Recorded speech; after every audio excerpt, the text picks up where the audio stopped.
നീന്തിയിട്ടല്ലാതെ കടപ്പാൻ വയ്യ, അത്യന്ത ശക്തി എന്നിൽ ഒഴുകിയിടട്ടെ.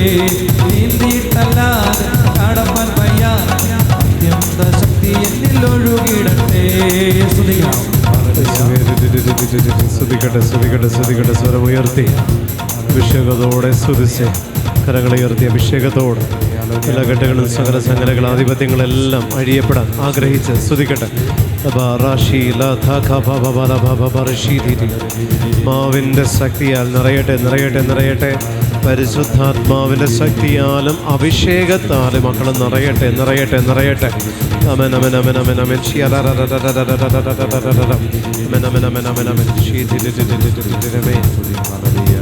രണ്ട് കരങ്ങളും ഹൃദയത്തോട് ചേർത്ത് പിടിക്കാം.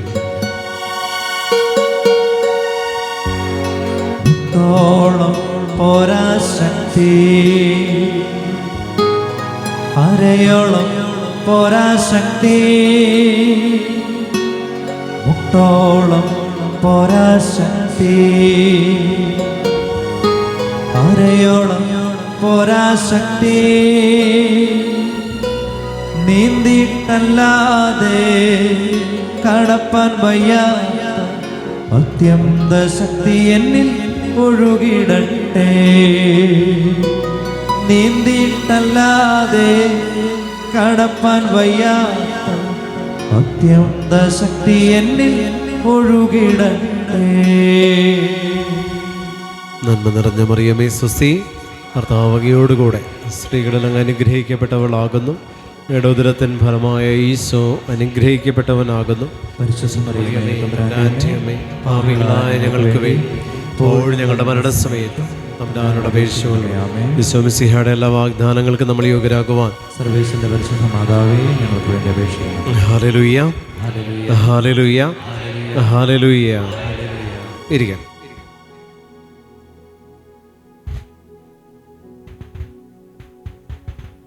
Hallelujah, hallelujah, hallelujah. പ്രിയമുള്ളവരെ, നമ്മൾ ഈശോയോടുകൂടെ ആയിരിക്കാൻ നമ്മൾ ആഗ്രഹിക്കുമ്പോൾ പരിശുദ്ധ മറിയത്തിൻ്റെ പ്രത്യേക മാധ്യസ്ഥത്തിൽ അമ്മയുടെ മാധ്യസ്ഥ സഹായം യാചിച്ചുകൊണ്ട് ഈശോയോടുകൂടെ ആയിരിക്കണമെന്നുള്ളത് സ്വർഗത്തിൻ്റെ ഹിതമാണ്. കാരണം അവൾ തിരുസഭ മാതാവാണ് പരിശുദ്ധ കന്യകാമറിയം. നടപടി പുസ്തകം അതിൻ്റെ 1:14 പ്രകാരം നമ്മൾ വായിക്കുന്നുണ്ട്, അവർ ഏകമനസ്സോടുകൂടെ യേശുവിൻ്റെ അമ്മയായ മറിയത്തോട് ചേർന്ന് പ്രാർത്ഥനയിലായിരുന്നു എന്ന് പറയുന്നുണ്ട്. അവിടെ നിന്നാണ് ഒരു ഉദ്ഘാടന വേള നടക്കുന്നത്. സഭാമാതാവ് എന്ന അമ്മ അവരോധിക്കപ്പെടുന്നൊരു തലം നമുക്ക് കാണാൻ പറ്റും അവിടെ. അതുകൊണ്ട് തന്നെ പരിശുദ്ധ മറിയത്തിൻ്റെ മാധ്യസ്ഥം തേടി നമ്മൾ പ്രാർത്ഥിക്കുമ്പോൾ സഭയോട് ചേർന്ന് പ്രാർത്ഥിക്കുന്ന വ്യക്തികളിൽ ഈ മാതാവിൻ്റെ മാധ്യസ്ഥ ശക്തി നമ്മൾ ആവശ്യപ്പെടാതെ തന്നെ നമ്മൾക്ക് വേണ്ടി അമ്മ മധ്യസ്ഥം വഹിക്കുന്നുണ്ട്. സഭയോട് ചേർന്ന് നിൽക്കുന്ന വ്യക്തികളെ സംബന്ധിച്ച് സഭയ്ക്കെതിരെ എന്താ പറയുക, നമ്മൾ മറ്റു പല തെറ്റായ പ്രചരണങ്ങൾ നടത്തുകയും അതേസമയം തന്നെ മാതാവിൻ്റെ മധ്യസ്ഥം വിളിച്ച് പ്രാർത്ഥിക്കുകയും ചെയ്യുന്നുണ്ടെങ്കിൽ അത് നമ്മിൽ വിപരീത ഫലം ഉണ്ടാക്കും. കുടുംബത്തിൽ അസ്വസ്ഥതകൾ മാറത്തില്ല. അതുകൊണ്ട് സഭയോട് ചേർന്ന് ജീവിക്കുന്ന മക്കളെ സംബന്ധിച്ച് അത് മരിയഭക്തിയുടെ മറ്റൊരു പ്രതിഫലനം കൂടെയാണ്. Hallelujah, hallelujah. ബറൂക്കിൻ്റെ പുസ്തകം തന്നെ 3-ാമത്തെ ചാപ്റ്റർ നമ്മൾ വായിച്ചതിൻ്റെ തുടർച്ചയാണ് നമ്മൾ എടുക്കുന്നത്. ആ ഒരു ടോപ്പിക്ക് കംപ്ലീറ്റ്ലി അത് ആ ഒരു അധ്യായം 3-ാമത്തെ അധ്യായം കംപ്ലീറ്റ് യഥാർത്ഥ ജ്ഞാനം എന്ന രീതിയിൽ പരിശുദ്ധ മറിയത്തെക്കുറിച്ച് തന്നെയാണ് അതിൽ എക്സ്പ്ലനേഷൻ കൊടുക്കുന്നത്. Hallelujah, hallelujah.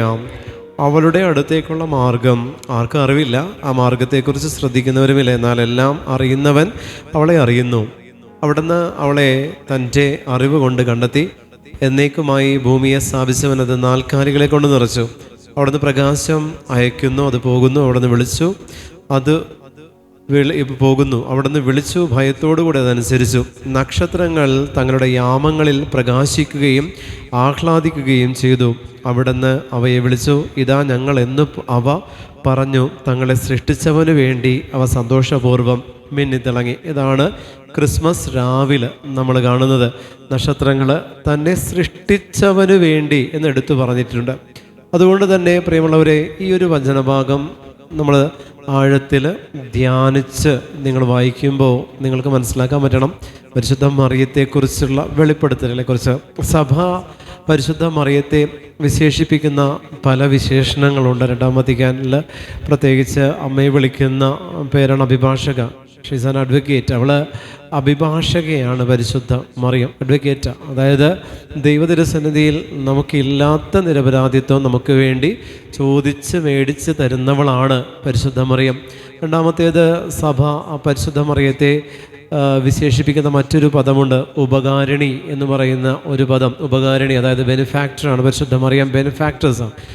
അത് പരിശുദ്ധ മറിയത്തെ സഭ വിശേഷിപ്പിക്കുന്നതാണ്. മൂന്നാമത്തേത് സഭ വിശേഷിപ്പിക്കുന്നതാണ് സഹായക, ഹെൽപ്പറാണ് പരിശുദ്ധ അമ്മ, സഹായക. പിന്നെ സഭ വിശേഷിപ്പിക്കുന്ന മറ്റൊരു തലമാണ് മധ്യസ്ഥ എന്ന് പറയുന്നത്, മീഡിയാട്രിക്സ് എന്ന് പറയുന്ന പദം. ഇതെല്ലാം പരിശുദ്ധ മറിയത്തിൻ്റെ സഭ, പരിശുദ്ധ മറിയത്തെക്കുറിച്ചുള്ള സഭയുടെ വിശേഷണങ്ങളാണ്. സഭ വിശേഷിപ്പിക്കുന്ന പല തലങ്ങളാണ്.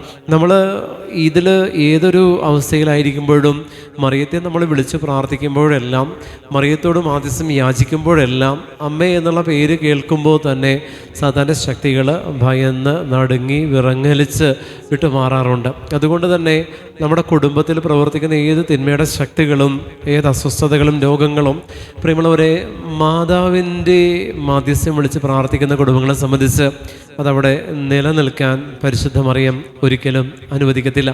അതവിടെ നിലനിൽക്കാൻ പരിശുദ്ധ മറിയം ഒരിക്കലും അനുവദിക്കത്തില്ല.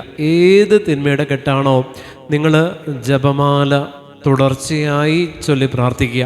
പരിശുദ്ധ അമ്മ വിശുദ്ധ ഡൊമിനിക്കിന് പ്രത്യക്ഷപ്പെട്ട് ജപമാല കൊടുക്കുമ്പോൾ 153 മണി ജപം പരിചയപ്പെടുത്തി കൊടുക്കുന്നൊരു തലമുണ്ട്. അപ്പോൾ അതിൽ ഈ ചില പ്രത്യേക ക്രൈസിസിൽ പെട്ട വ്യക്തികൾ ഇങ്ങനെ വിളിച്ച് പ്രയർ റിക്വസ്റ്റ് ചോദിക്കും എന്നോട്. അപ്പോൾ ചോദിക്കുമ്പോൾ അവർ ഫോണിൽ സംസാരിച്ചുകൊണ്ടിരിക്കുമ്പോൾ ഇപ്പം ഞാൻ അത്രത്തോളം കോൾ എടുക്കാറില്ല. നേരത്തെ അത് സ്ഥിരമായിരുന്നു. ഇപ്പോൾ അത് എടുക്കരുതെന്ന് ഈശോ പറഞ്ഞിരിക്കുന്നത്, അതുകൊണ്ട് അങ്ങനെ കോൾ അധികം എടുക്കുന്നില്ല. അപ്പോൾ അതുകൊണ്ട് അങ്ങനെ വിളിച്ച് സംസാരിക്കുമ്പോൾ ഇവരുടെ കാര്യങ്ങൾ ഇങ്ങനെ ഫോണിലൂടെ തന്നെ സ്തുതിച്ച് അവർക്ക് ആവശ്യമായിട്ടുള്ള സന്ദേശം വെച്ച് ധർമാസമയം കൊടുക്കുമായിരുന്നു. അങ്ങനെ കൊടുത്ത് പ്രാർത്ഥിക്കുമ്പോൾ ചില പ്രത്യേക ക്രൈസിസ് നമുക്ക് സോൾവ് ചെയ്യാൻ പറ്റില്ല, ഇതിനൊരു സൊല്യൂഷൻ ഇല്ല എന്ന് നമുക്ക് തോന്നുന്ന, ബുദ്ധിയിൽ തോന്നുന്ന ചില കാര്യങ്ങൾ അവർ പ്രസൻറ്റ് ചെയ്യുമ്പോൾ അവിടെയെല്ലാം പരിശുദ്ധാത്മാവ് തരുന്ന സന്ദേശം 153 നന്മ നിറഞ്ഞ മറിയമേ ചൊല്ലി പ്രാർത്ഥിക്കാനാണ്. 153 തവണ നന്മ നിറഞ്ഞ മറിയമേ എന്നുള്ള പ്രാർത്ഥന ചൊല്ലി പ്രാർത്ഥിക്കുന്നിടത്ത് അവരോട് പ്രാർത്ഥിക്കാൻ പറയും. അവരത് ചൊല്ലി പ്രാർത്ഥിക്കുന്നിടത്ത് അവരുടെ ആവശ്യത്തിൽ ഈശോ ഇടപെട്ടത് പലതവണ നേരിട്ട് അനുഭവിച്ചിട്ടുണ്ട്. ചില സമയത്ത് ആ 153 മണി ജപം അവരോട് ഞാൻ നന്മ നിറഞ്ഞ മറിയമേ ചെല്ലാൻ പറയും. ഞാൻ ഇവിടെ ഇരുന്ന് പരിശുദ്ധ മറിയമേ ചെല്ലും. ആ ഫോണിലൂടെ ആ കോളിൽ തന്നെ, എനിക്ക് ടൈം ഉള്ള സമയത്താണെങ്കിൽ ആ കോളിൽ തന്നെ ആ 153 മണിയും അവരെ കൊണ്ട് തന്നെ അപ്പോൾ പ്രാർത്ഥിച്ച് തീരുമ്പോഴേക്കും അവർക്കൊന്നെങ്കിൽ ഫോണിൽ കോളോ മെസ്സേജോ അവർ ചോദിച്ച കാര്യം സോൾവ് ആയി എന്നുള്ളത് അപ്പോൾ തന്നെ ഒരു എന്താ പറയുക, പെട്ടെന്ന് തന്നെ അവർക്ക് അതിന് ആൻസർ പരിശുദ്ധാത്മാവ് കൊടുക്കാറുണ്ട്. പ്രിയമുള്ളവരെ, അതുകൊണ്ട് നിങ്ങൾ ഏതെങ്കിലും ഒരു പ്രത്യേക ക്രൈസിസിലൂടെ നിങ്ങൾ കടന്നു പോകുമ്പോൾ ഇപ്പോൾ പെട്ടെന്ന് വന്ന ഒരാവശ്യത്തിലേക്ക് നിങ്ങൾക്ക് ആർക്കും ഒരു സഹായം ഇല്ലാത്തൊരവസ്ഥ വരുമ്പോഴെല്ലാം നിങ്ങൾ 153 തവണ പരിശുദ്ധ മാതാവിൻ്റെ നന്മ നിറഞ്ഞ മറിയമേ എന്ന് പറയുന്ന പ്രാർത്ഥന അത് മറ്റൊരു ഫോമിലും ദൈവത്തെ ഓർത്ത് ചൊല്ലരുത്. മറ്റൊരു ഫോമിലും ചൊല്ലരുത്. പാട്ട് രൂപത്തിലോ മറ്റൊരു രൂപത്തിലും ചൊല്ലരുത്. പാട്ട് രൂപത്തിലുള്ളതിലൊന്നും അതിൻ്റെ പൂർണ്ണതയിലല്ല ആ പാട്ടായിട്ട് വന്നിരിക്കുന്നത്. അത് നന്മ നിറഞ്ഞ മറിയമേ സഭ എങ്ങനെ തന്നുവോ അതിലൊന്നും കൂട്ടാനോ കുറയ്ക്കാനോ എടുത്തു മാറ്റാനോ കൂട്ടിച്ചേർക്കാനോ സഭാ മക്കൾക്ക് അനുവാദമില്ല. അപ്പം അതുകൊണ്ട് തന്നെ ആ രീതിയിലല്ലാതെ മറ്റൊരു രീതിയിൽ അത് ചൊല്ലാനും പാടില്ല. അത് നിങ്ങൾ 153 മണി നിങ്ങൾ ചൊല്ലി പ്രാർത്ഥിക്കുമ്പോൾ നിങ്ങളുടെ ആവശ്യത്തിൽ അമ്മ ഇടപെട്ടിട്ടുണ്ടാകും. ഹല്ലേലൂയ, ഹല്ലേലൂയ, ഹല്ലേലൂയ. നമ്മൾ ക്രിസ്തു, കർത്താവായ യേശു ക്രിസ്തു തന്നെ വെളിപ്പെടുത്തുന്ന തൻ്റെ മൂന്നാമത്തെ വെളിപ്പെടുത്തലുണ്ട്. മൂന്നാമത്തെ വെളിപ്പെടുത്തുന്ന സമയത്ത് ശിഷ്യന്മാർ എല്ലാവരും യേശുവിനെ വിട്ടിട്ട് പോകാൻ നിൽക്കുന്ന സമയത്ത് പത്രോസ് പറഞ്ഞു, ഞാൻ മീൻ പിടിക്കാൻ പോവുകയാണ്. കൂടെ ഉണ്ടാകുന്ന ശിഷ്യന്മാരെല്ലാം പറയുന്നത്, ഞങ്ങളും നിന്നോട് കൂടെ വരുന്നു. ഈശോ വന്നിട്ട് അവരോട് ചോദിക്കും, മക്കളെ മീൻ വല്ലതും കിട്ടിയോ? അവർ ഒന്നും കിട്ടിയില്ല. നീ വള്ളത്തിൻ്റെ വലതുഭാഗത്ത് വലയിറക്കുക. Hallelujah, hallelujah. അവർ പിടിച്ച മത്സ്യം എത്രയുണ്ടായിരുന്നു? 153. പ്രിയപ്പെട്ടവരെ, അത് ഒരു തരത്തിൽ നമ്മൾ പറയുമ്പോൾ ഗലീലയിൽ 153 തരം മത്സ്യങ്ങൾ ഉണ്ടായിരുന്നു എന്ന് പറയുന്ന ഒരു പഠനമുണ്ട്. അതുകൂടാതെ തന്നെ അതിൻ്റെ ഒരു മറ്റൊരു വിശേഷണം കൂടെയാണ് നമ്മൾ ഈ 153 മണി ജപം ചൊല്ലുമ്പോൾ പരിശുദ്ധ അമ്മ നമുക്ക് തരുന്നതും അത് തന്നെയാണ്. 153 നമ്മൾ പ്രാർത്ഥിക്കുമ്പോൾ 153 മണി ജപം തന്നെ ചൊല്ലി നിങ്ങൾ പ്രാർത്ഥിക്കുക. ഈ പ്രാർത്ഥനയിൽ ഒരു ബ്രേക്ക് വരരുത്. അതിനിടയിൽ ഫോണിൽ ചിക്കാനും തോണ്ടാനും ഒന്നും പോകരുത്. ഒരു വെള്ളം കുടിക്കാൻ പോലും പോകരുത്. നിങ്ങൾ ഫുള്ളി കോൺസെൻട്രേറ്റ് ചെയ്ത് ചെയ്യുന്ന പ്രാർത്ഥനയെ തമ്പുരാൻ സ്വീകരിക്കത്തുള്ളൂ. അല്ലാത്തതെല്ലാം പ്രാർത്ഥിച്ചു എന്നൊരു തൃപ്തി നിങ്ങൾക്ക് കിട്ടുമായിരിക്കും, സ്വർഗം സ്വീകരിച്ചിട്ടുണ്ടാവണമെന്നില്ല. അതുകൊണ്ട് ഫുള്ളി കോൺസെൻട്രേറ്റ് ചെയ്ത് നിങ്ങൾ പ്രാർത്ഥിക്കുക. പൂർണ്ണമായും സറണ്ടർ ചെയ്ത് തമ്പുരാൻ്റെ ഹിതത്തിന് കീഴ്വഴങ്ങി നിങ്ങൾ 153 മണി ജപം ചൊല്ലി പ്രാർത്ഥിക്കുക. നമ്മൾ പറഞ്ഞു നടപടി 1:14 പരിശുദ്ധ അമ്മയോട് കൂടെ ഇരുന്ന സ്ലീഹന്മാരെ കുറിച്ച് നമ്മൾ വായിക്കുകയുണ്ടായി. പരിശുദ്ധ അമ്മയോട് കൂടെ ഇരുന്ന സ്ലീഹന്മാർ സഭാവിശേഷണം എന്ന് പറയുന്ന തിരുസഭയുടെ സ്ഥാപനത്തിലേക്ക് അവർ കടക്കുക. അപ്പോൾ ആ ഒരു തിരുസഭയുടെ സ്ഥാപനം അഗ്നി നാവാണ്. അത് അഗ്നിയാണ്, അത് നാവിൻ്റെ ഷേപ്പാണ്. അത് ശിഷ്യന്മാർ തങ്ങൾ ഓരോരുത്തരുടെ മേൽ വന്ന് നിൽക്കുന്നത് അവർ കണ്ടു. അവർ ഓരോ ഭാഷകളിൽ അവർ ദൈവത്തെ സ്തുതിച്ച് മഹത്വപ്പെടുത്താൻ തുടങ്ങി. ഇത് ഗിഫ്റ്റ് ഓഫ് ടങ്, നമ്മൾ നാവിൻ്റെ ഗിഫ്റ്റ് നമ്മൾ സ്വീകരിക്കുക. ഏറ്റവും ആദ്യത്തെ അഭിഷേകം നമ്മൾ സ്വീകരിക്കുന്ന നാവിൻ്റെ അഭിഷേകം. നമ്മളൊരു ഞാൻ ഈ നാവിൻ്റെ ഒരു ഭാഷാവരം എനിക്ക് കിട്ടുന്നത് ജപമാലയിലുമ്പോഴാണ്. ഞാൻ ജപമാല ചൊല്ലി പ്രാർത്ഥിച്ചുകൊണ്ടിരിക്കുന്ന സമയത്താണ് എനിക്ക് ഈ നാവിൻ്റെ അഭിഷേകം, അതായത് ജപമാല ആ സമയത്ത് ഒരു ദിവസം ഒരു 50 ജപമാല ചൊല്ലുന്നൊരു സമയമുണ്ടായിരുന്നു. 50 ജപമാല ഇങ്ങനെ കണ്ടിന്യൂസ്ലി ചൊല്ലും. ഫുൾ ഫാസ്റ്റിംഗ് ആയിരുന്നു ആ സമയത്ത്. ഇപ്പോഴും അങ്ങനെ തന്നെയാണെങ്കിലും അന്ന് ഒരു പ്രത്യേക ഇൻറ്റൻഷൻ വെച്ചുകൊണ്ടുള്ള പ്രാർത്ഥന ഫാസ്റ്റിംഗ് ആയിരുന്നു. ആ സമയത്ത് ഇങ്ങനെ പകലൊന്നും എങ്ങും പോകാൻ പറ്റാത്ത രീതിയിലൊരു ഹോസ്പിറ്റലിൽ ഇങ്ങനെ കാത്തിരിക്കുക, മരണത്തെ കാത്തിരിക്കുന്ന ഒരു സമയം. ആ സമയത്ത് ഇങ്ങനെ പ്രാർത്ഥിച്ചുകൊണ്ടിരിക്കുമ്പോൾ ജപമാല ചൊല്ലി പ്രാർത്ഥിച്ചുകൊണ്ടിരിക്കുക. അങ്ങനെ ജപമാല ചൊല്ലി ഈ ജപമാല ഭാഷാവരത്തിൽ ചൊല്ലാനുള്ള കൃപ പിന്നീട് കിട്ടിയത് ജപമാല പ്രാർത്ഥന വഴിയാണ്.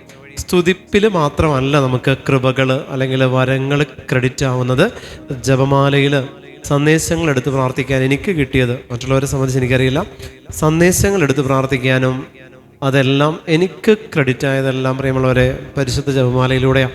അതുകൊണ്ട് തന്നെ ജപമാല വിട്ടൊരു ജീവിതത്തെക്കുറിച്ച് ഒരിക്കലും ചിന്തിക്കാൻ പോലും പറ്റില്ല. മറിയത്തെ വിട്ടൊരു പ്രാർത്ഥനയെക്കുറിച്ചും ചിന്തിക്കാൻ പറ്റില്ല. അപ്പോൾ അതുകൊണ്ട് അത് തന്നെയാണ് എനിക്ക് ഈ ഒരു മരിയൻ ധ്യാനത്തിന് നിങ്ങളോട് എനിക്ക് പറയാനുള്ളത്.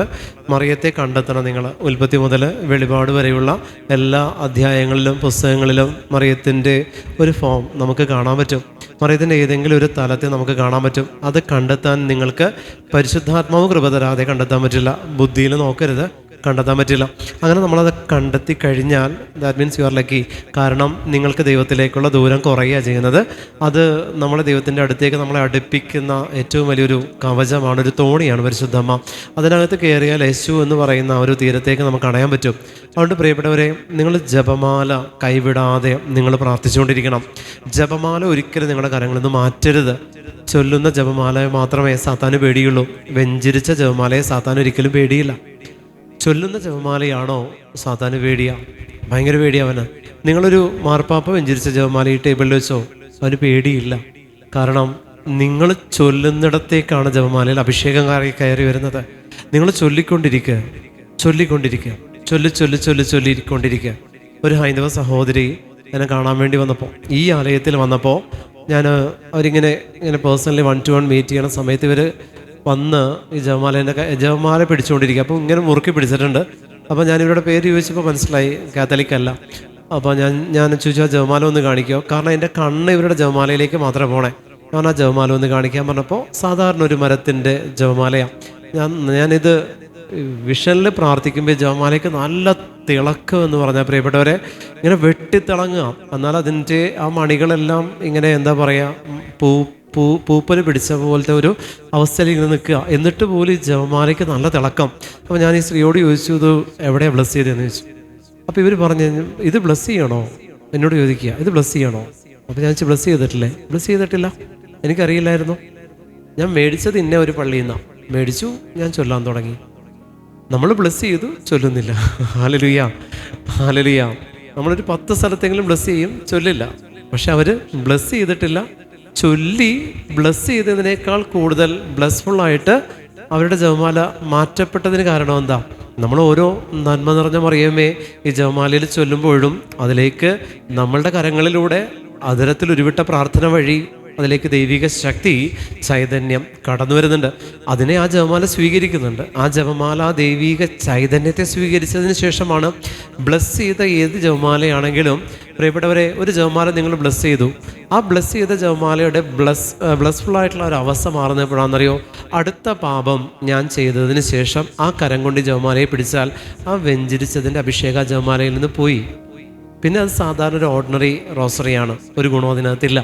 പക്ഷെ നിങ്ങൾ ചൊല്ലിക്കൊണ്ടിരിക്കുന്ന ജപമാലയിൽ നിങ്ങളുടെ കരങ്ങൾ പാപമംഗലമാണെങ്കിൽ പോലും നിങ്ങൾ ജപമാല ഉരുവിട്ടുകൊണ്ടേ ഇരിക്കുകയാണെങ്കിൽ, നിങ്ങൾ ഉരുവിടുന്ന പ്രാർത്ഥനയുടെ അഭിഷേകം നിങ്ങളുടെ കരങ്ങൾ വഴി നിങ്ങളുടെ ജപമാലയിലേക്ക് വരുമ്പോൾ, നിങ്ങളെന്ന് പറയുന്ന വ്യക്തിത്വം ഈ ജപമാലയിലേക്ക് ശക്തിയെ ആവഹിക്കുന്ന അല്ലെങ്കിൽ ആവസിക്കാൻ ഉപയോഗിക്കുന്ന ഒരു കാരിയറായിട്ട് മാറ്റപ്പെടുകയാണ് ചെയ്യുന്നത്. ജപമാല വഴി നിങ്ങൾ അനുഗ്രഹിക്കപ്പെടുകയല്ല, നിങ്ങളുടെ പ്രാർത്ഥന വഴിയും നിങ്ങളുടെ കരങ്ങളിലിരിക്കുന്ന ജപമാലയിലേക്ക് പരിശുദ്ധ മറിയത്തിൻ്റെ ശക്തി നിങ്ങളുടെ പ്രാർത്ഥന വഴി നിങ്ങളുടെ കരങ്ങളിലേക്ക് കടന്നു ചെല്ലുമ്പോൾ ഒരേ സമയം നിങ്ങളുടെ കരങ്ങളും ഒരേ സമയം നിങ്ങളുടെ ജപമാലയും അനുഗ്രഹിക്കപ്പെട്ടതായിട്ട് മാറ്റപ്പെടും. ഹല്ലേലൂയ, അഭിഷേകത്തോടെ ഹല്ലേലൂയ.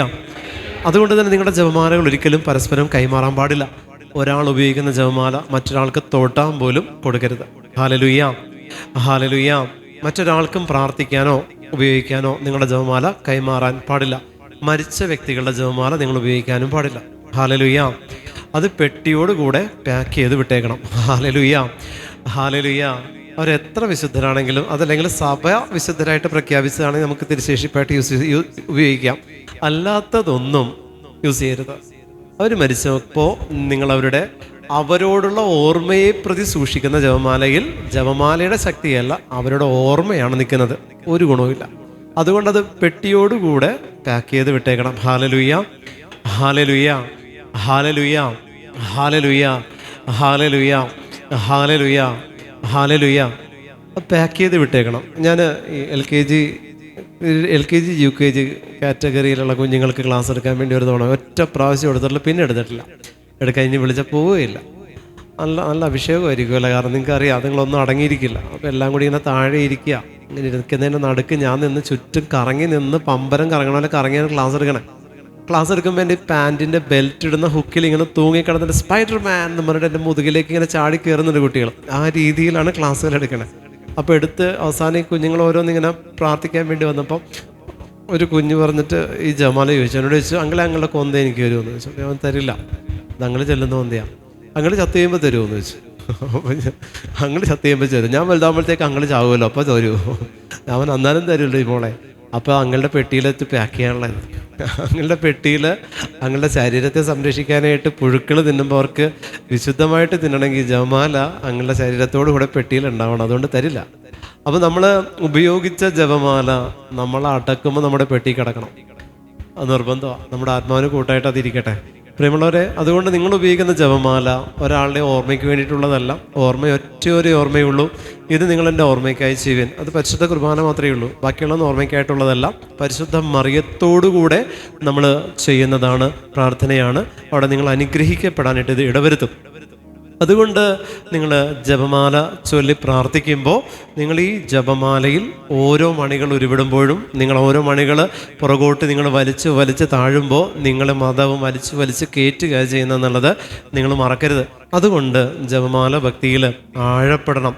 ഒത്തിരി പാഷണ്ഡതകൾ ഇതിനെതിരായിട്ടുണ്ട് പ്രിയപ്പെട്ടവരെ. പക്ഷെ അതിനെക്കുറിച്ച് തിരിച്ച് അവർ പറയുന്ന ആർഗ്യുമെൻറ്റ്സിന് മറുപടി കൊടുക്കാൻ നിങ്ങൾക്ക് അറിവില്ലെങ്കിൽ അവരുടെ സ്വരം കേൾക്കാനായിട്ട് ചെന്ന് നിൽക്കരുത്.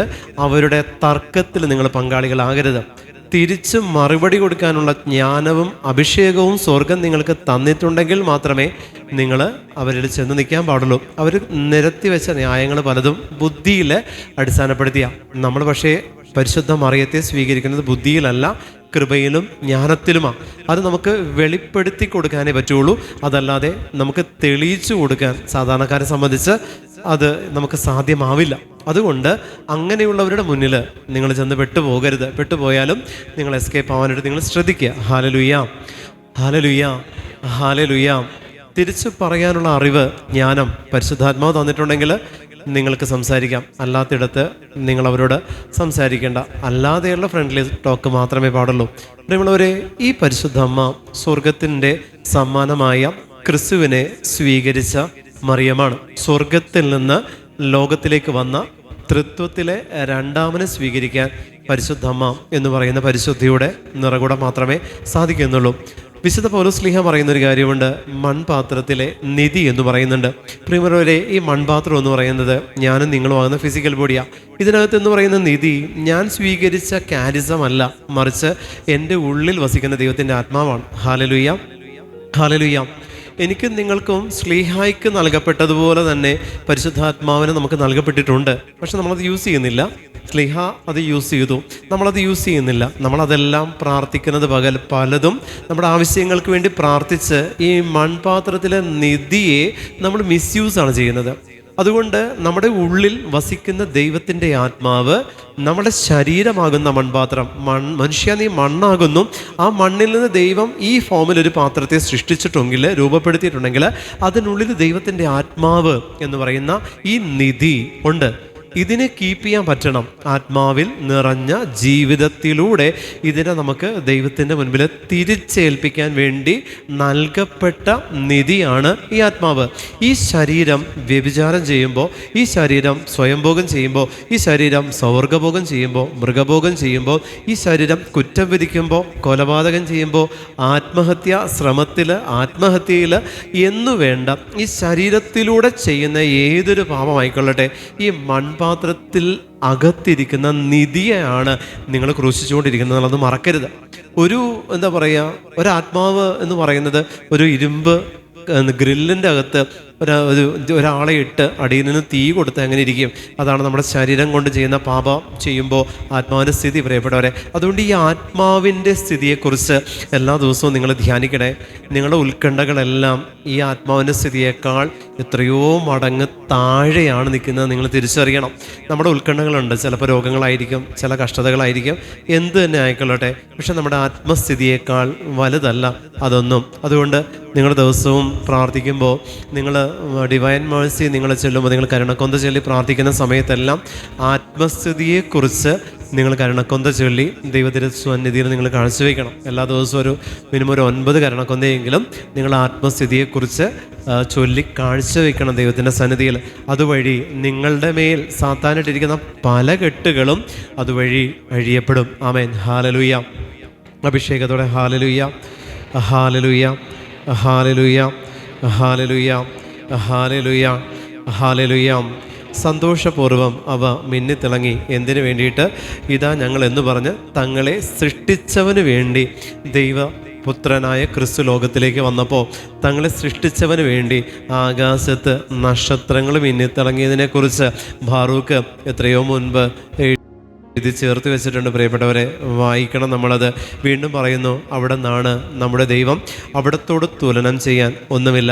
അവിടുന്ന് അറിവിലേക്കുള്ള എല്ലാ വഴികളും കണ്ടെത്തി അവളെ തൻ്റെ ദാസനായ യാക്കോബിന്, താൻ സ്നേഹിച്ച ഇസ്രായേലിന് അവിടുന്ന് കൊടുത്തു. ആരെ കൊടുത്തു? പരിശുദ്ധ മറിയത്തെ എന്ന് പറയാം. നമുക്ക് ആ ജ്ഞാനത്തെ കൊടുത്തു. പ്രിയമുള്ള ദൈവജനമേ, ഉൽപ്പത്തി മുതൽ ഞാൻ പറഞ്ഞു, വെളിപാട് വരെയുള്ള വചനത്തിൻ്റെ ഓരോ തലങ്ങളിലും നമുക്ക് മറിയത്തെ കണ്ടുമുട്ടാനായിട്ട് സാധിക്കണം. ഉൽപ്പത്തി മുതൽ വെളിപാട് വരെയുള്ള ഓരോ തലങ്ങളിലും പരിശുദ്ധ മറിയത്തെ, ഞാൻ എപ്പോഴും ബൈബിൾ വായിക്കുമ്പോൾ അതിൽ ഓരോ അധ്യായത്തിലും മറിയത്തെ അന്വേഷിക്കാറുണ്ട്. ഓരോ അധ്യായത്തിലും മറിയത്തെ ഞാൻ അന്വേഷിക്കും. മറിയത്തെക്കുറിച്ചുള്ളത് എന്ത് ഇതിനകത്തുണ്ട് എന്നുള്ളത് ഓരോ ബുക്കിലല്ല, ഇപ്പം എസെക്കിയേലിൻ്റെ പ്രവചനത്തിൽ അങ്ങനെയല്ല, ഓരോ അധ്യായത്തിലും മറിയത്തെക്കുറിച്ച് എന്ത് പറഞ്ഞിരിക്കുന്നു എന്നുള്ളതിനെക്കുറിച്ച് വ്യക്തതയോടുകൂടെ ഞാനിങ്ങനെ ഇരുന്ന് ധ്യാനിച്ച് വായിക്കുമ്പോൾ അത് വെളിപ്പെടുത്തി കിട്ടാറുണ്ട്. അതുകൊണ്ട് പ്രിയപ്പെട്ട ദൈവജനമേ, അങ്ങനെ കിട്ടിയ ഒരു പരിശുദ്ധാത്മാ തന്നൊരു ബോധ്യത്തിൽ നിന്ന് ഞാൻ നിങ്ങളോട് പറയുകയാണ്, വെളിപാടിൻ്റെ ഗ്രന്ഥമായ വിശുദ്ധ ബൈബിൾ ദൈവപുത്രനായ യേശു ക്രിസ്തു എന്ന് പറയുന്ന വചനം തന്നെയാണെങ്കിൽ ഈ വചനത്തെ സംവഹിക്കുന്ന പരിശുദ്ധ മറിയം ഇതിനകത്തുണ്ട്. ഹല്ലേലൂയ. അഭിഷേകത്തോടെ ഹല്ലേലൂയ, ഹല്ലേലൂയ.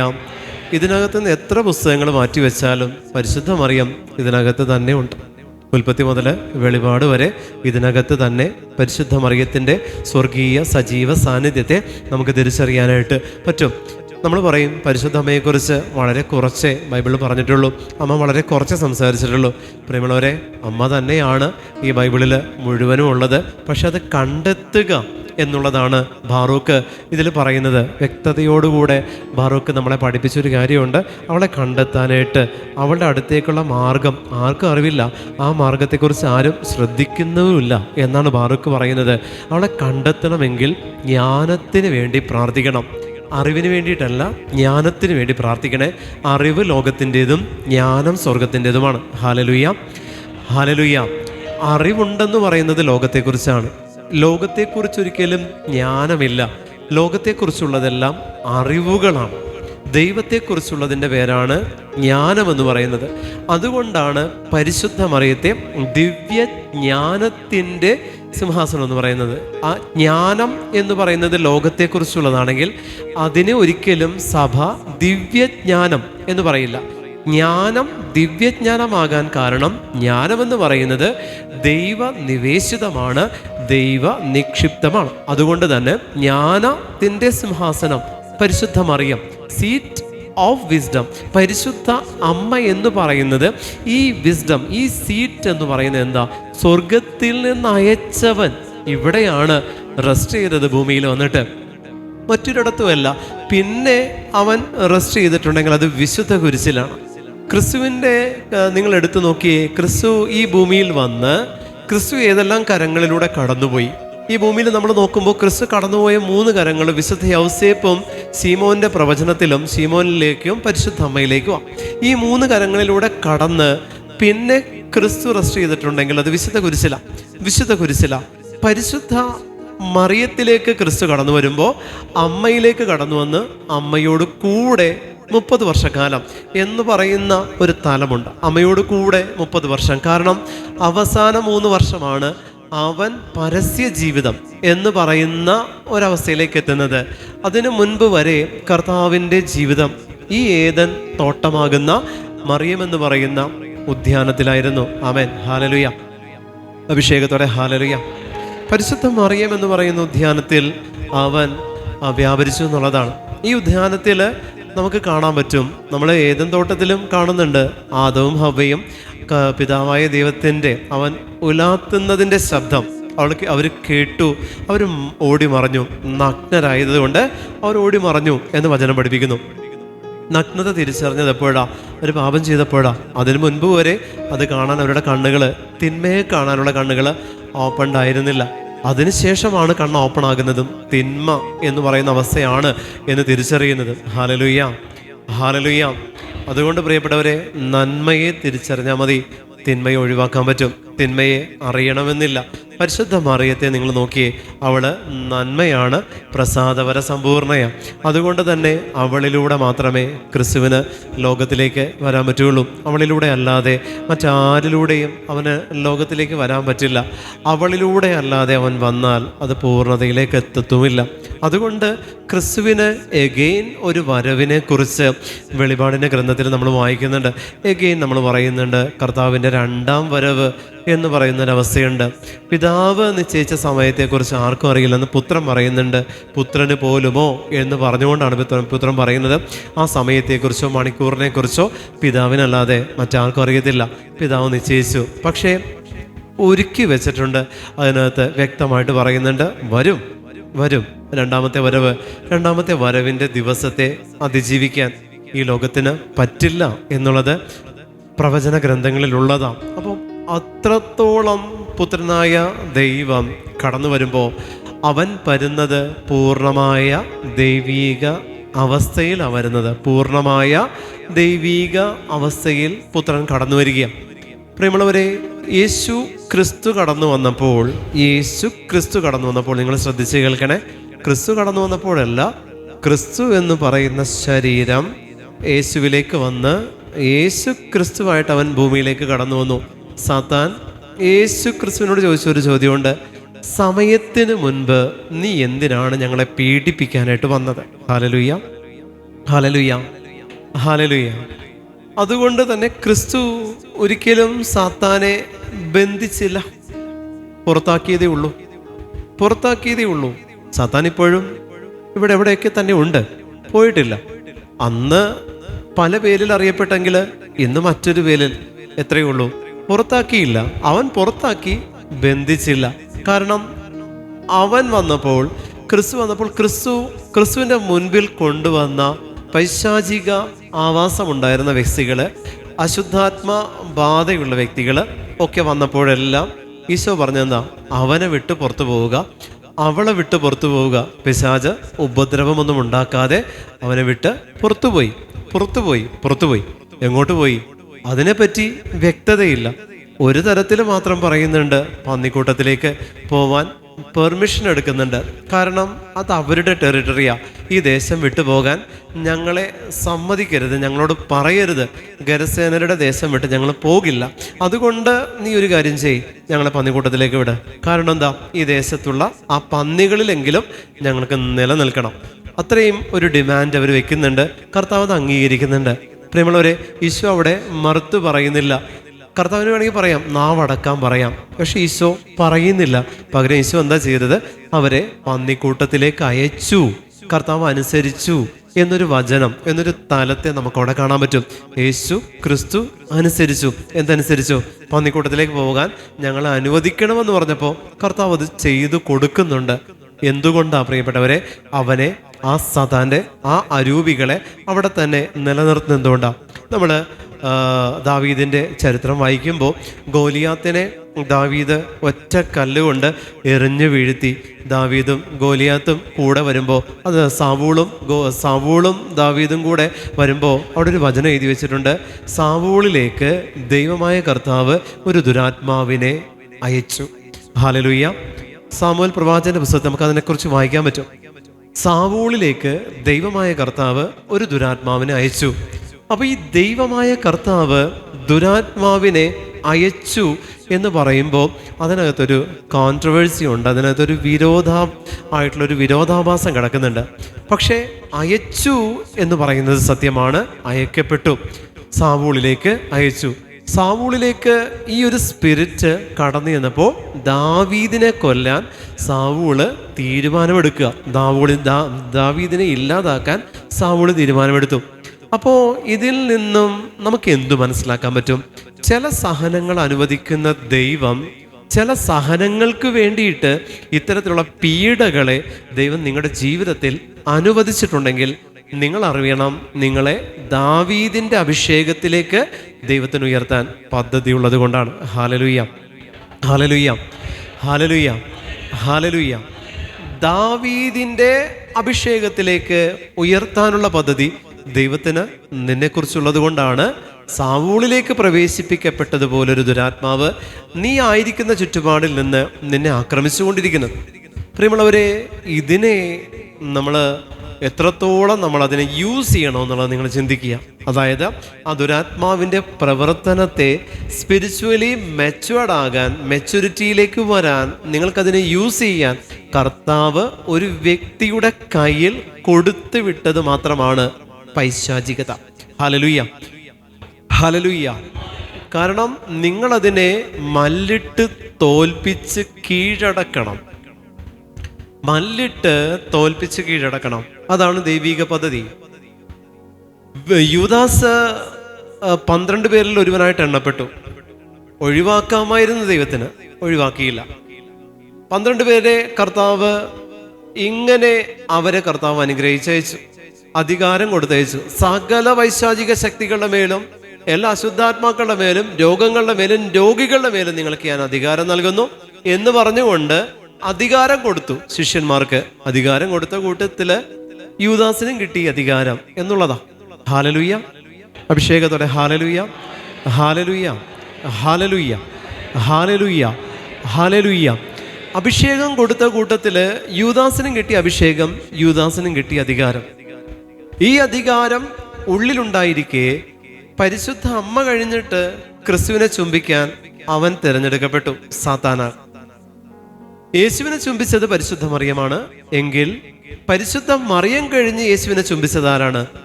യൂദാസാണ്. യൂദാസ് ചുംബിച്ചതും മറിയം ചുംബിച്ചതും രണ്ടും രണ്ട് ആംഗിളിലാണെന്ന് മാത്രമേ ഉള്ളൂ. പരിശുദ്ധ അമ്മ യേശുവിനെ ചുംബിക്കുമ്പോൾ പരിശുദ്ധ അമ്മയിൽ നിന്നുള്ള വാത്സല്യമുണ്ട്, പുത്രൻ എന്നുള്ള അധികാരത്തിൽ അമ്മ ചുംബിച്ചു. ദൈവപുത്രനെ ഉദരത്തിൽ വഹിച്ചവൾക്ക് കൈകളിലെടുക്കുമ്പോൾ ചുംബിക്കാനും അവകാശമുണ്ട്, അധികാരമുണ്ട്. യൂദാസിന് നിഷേധിക്കപ്പെട്ടത് ഏതാണ്? പരിശുദ്ധ അമ്മയിലൂടെ കൈവന്നത് നിഷേധിക്കപ്പെട്ടപ്പോൾ അതിൻ്റെ എതിർസ്ഥാനത്ത് നിന്ന് അതേ പ്രവൃത്തി അവനെ കൊണ്ട് ചെയ്യിക്കാൻ സാത്താൻ അവനിൽ പ്രവേശിച്ചു. ഹല്ലേലൂയ. അപ്പോൾ യൂദാസ് എന്ന് പറയുന്ന ആ ഒരു പേഴ്സണാലിറ്റിയിൽ ഒരേ സമയം രണ്ട് വ്യക്തിത്വങ്ങളെ നമുക്ക് കാണാൻ പറ്റും.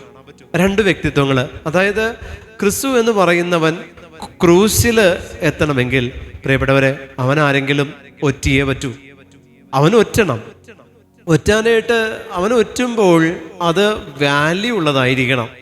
ആ ഒറ്റുന്ന വ്യക്തി പറയുന്നത് വിശ്വസിക്കാൻ തക്കൊരു വാല്യൂ, അല്ലെങ്കിൽ ആ ഒരു അത്രത്തോളം യേശുവിൽ അധികാരപ്പെട്ടവൻ അവനെ ഒറ്റണം. പണസഞ്ചി കയ്യിൽ പിടിച്ചവൻ ഒറ്റണം. ഹല്ലേലൂയ.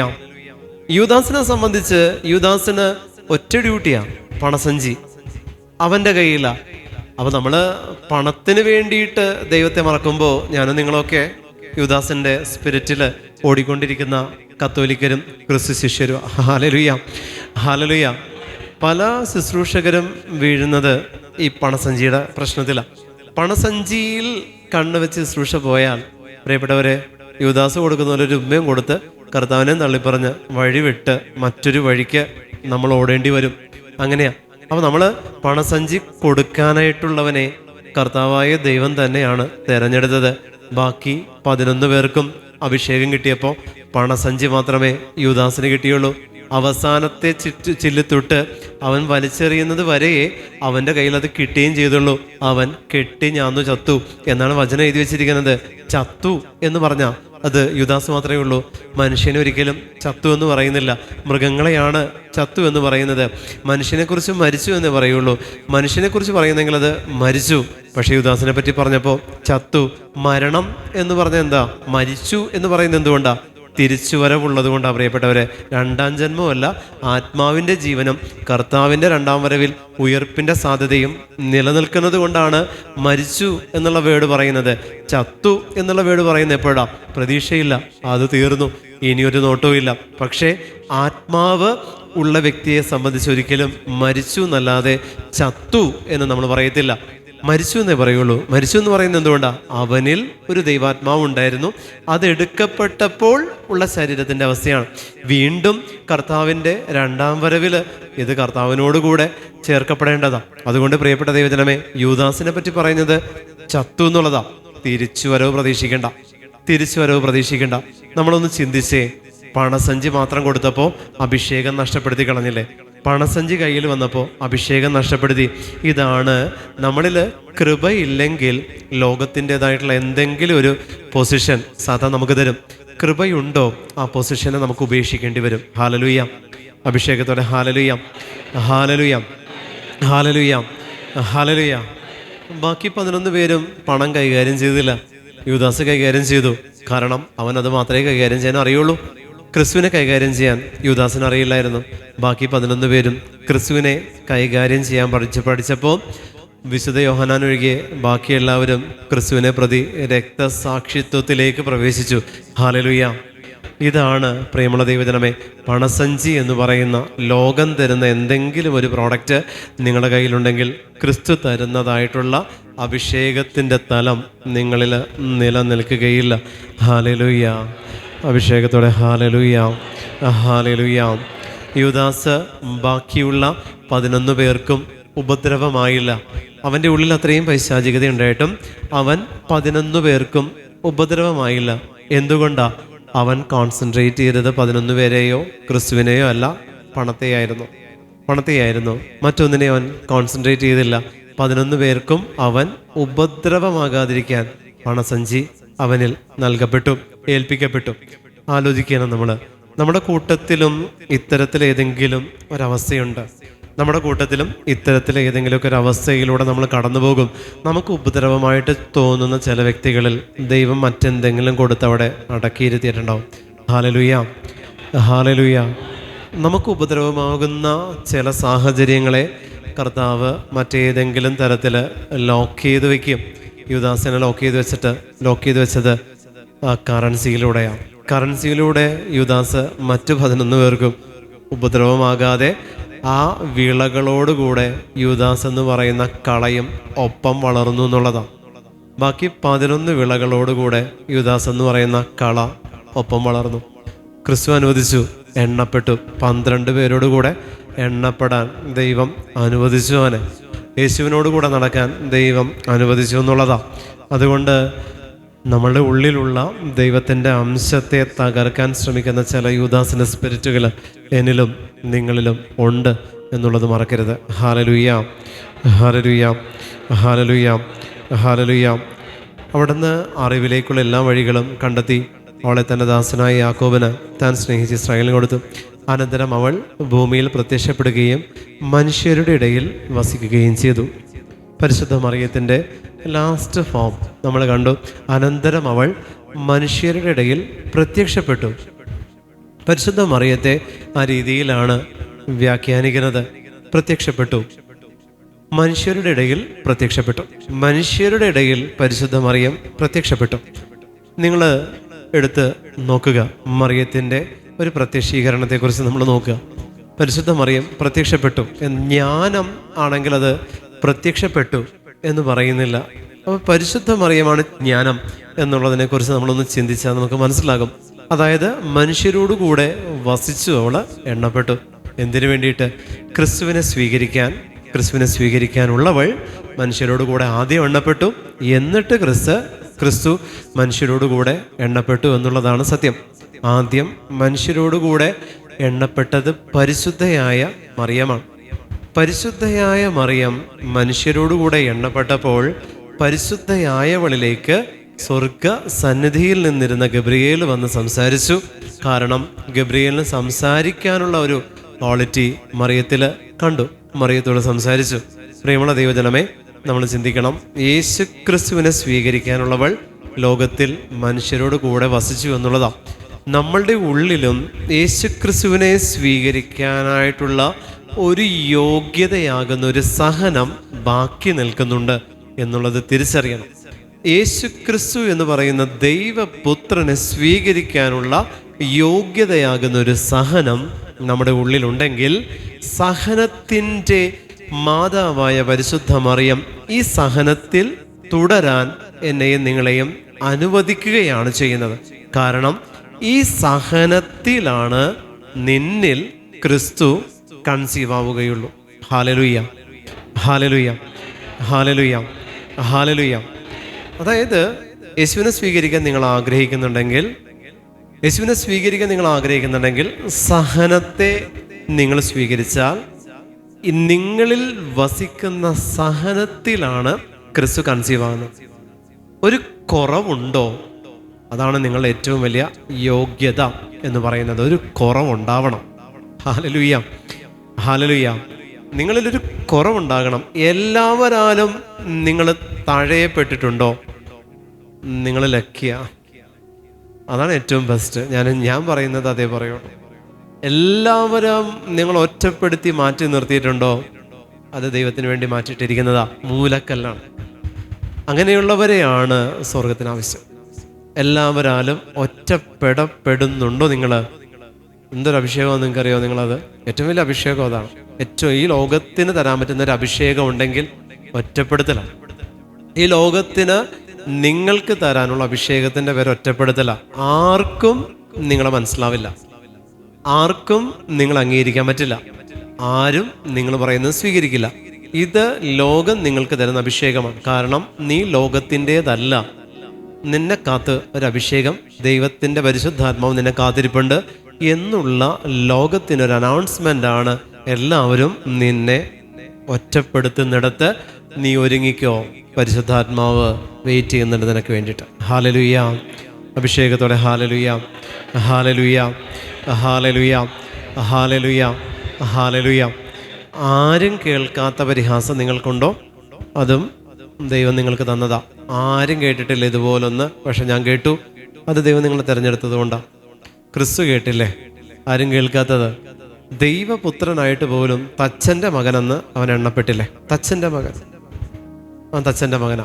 ദൈവപുത്രൻ ആയിട്ട് പോലും തച്ചൻ്റെ മകനാക്കപ്പെട്ടത് എന്തുകൊണ്ടാണ്? പ്രിയമുള്ള ദൈവജനമേ, തച്ചൻ എന്ന് വിളിക്കുന്നത് എന്താ? തച്ചൻ മരവുമായിട്ടുള്ള ബന്ധമാണ് തച്ചനെ സംബന്ധിച്ച്. തച്ചൻ്റെ മകൻ, അവൻ ക്രിസ്തു എന്ന് പറയുന്നത് തച്ചൻ്റെ മകനായതുകൊണ്ട് തന്നെ അവൻ മരത്തിൽ തൻ്റെ ജീവിതത്തിൻ്റെ അവസാനം മരത്തിൽ അവസാനിപ്പിച്ച് മരത്താലെ വന്നതിനെ മരത്തിൽ തീർക്കണമെങ്കിൽ തച്ചൻ്റെ മകനായിട്ട് അവന് ജനിച്ച് ജീവിച്ചേ പറ്റുള്ളൂ. Hallelujah, hallelujah, hallelujah. പിതാവായ ദൈവം ഒരു തച്ചനാണ്.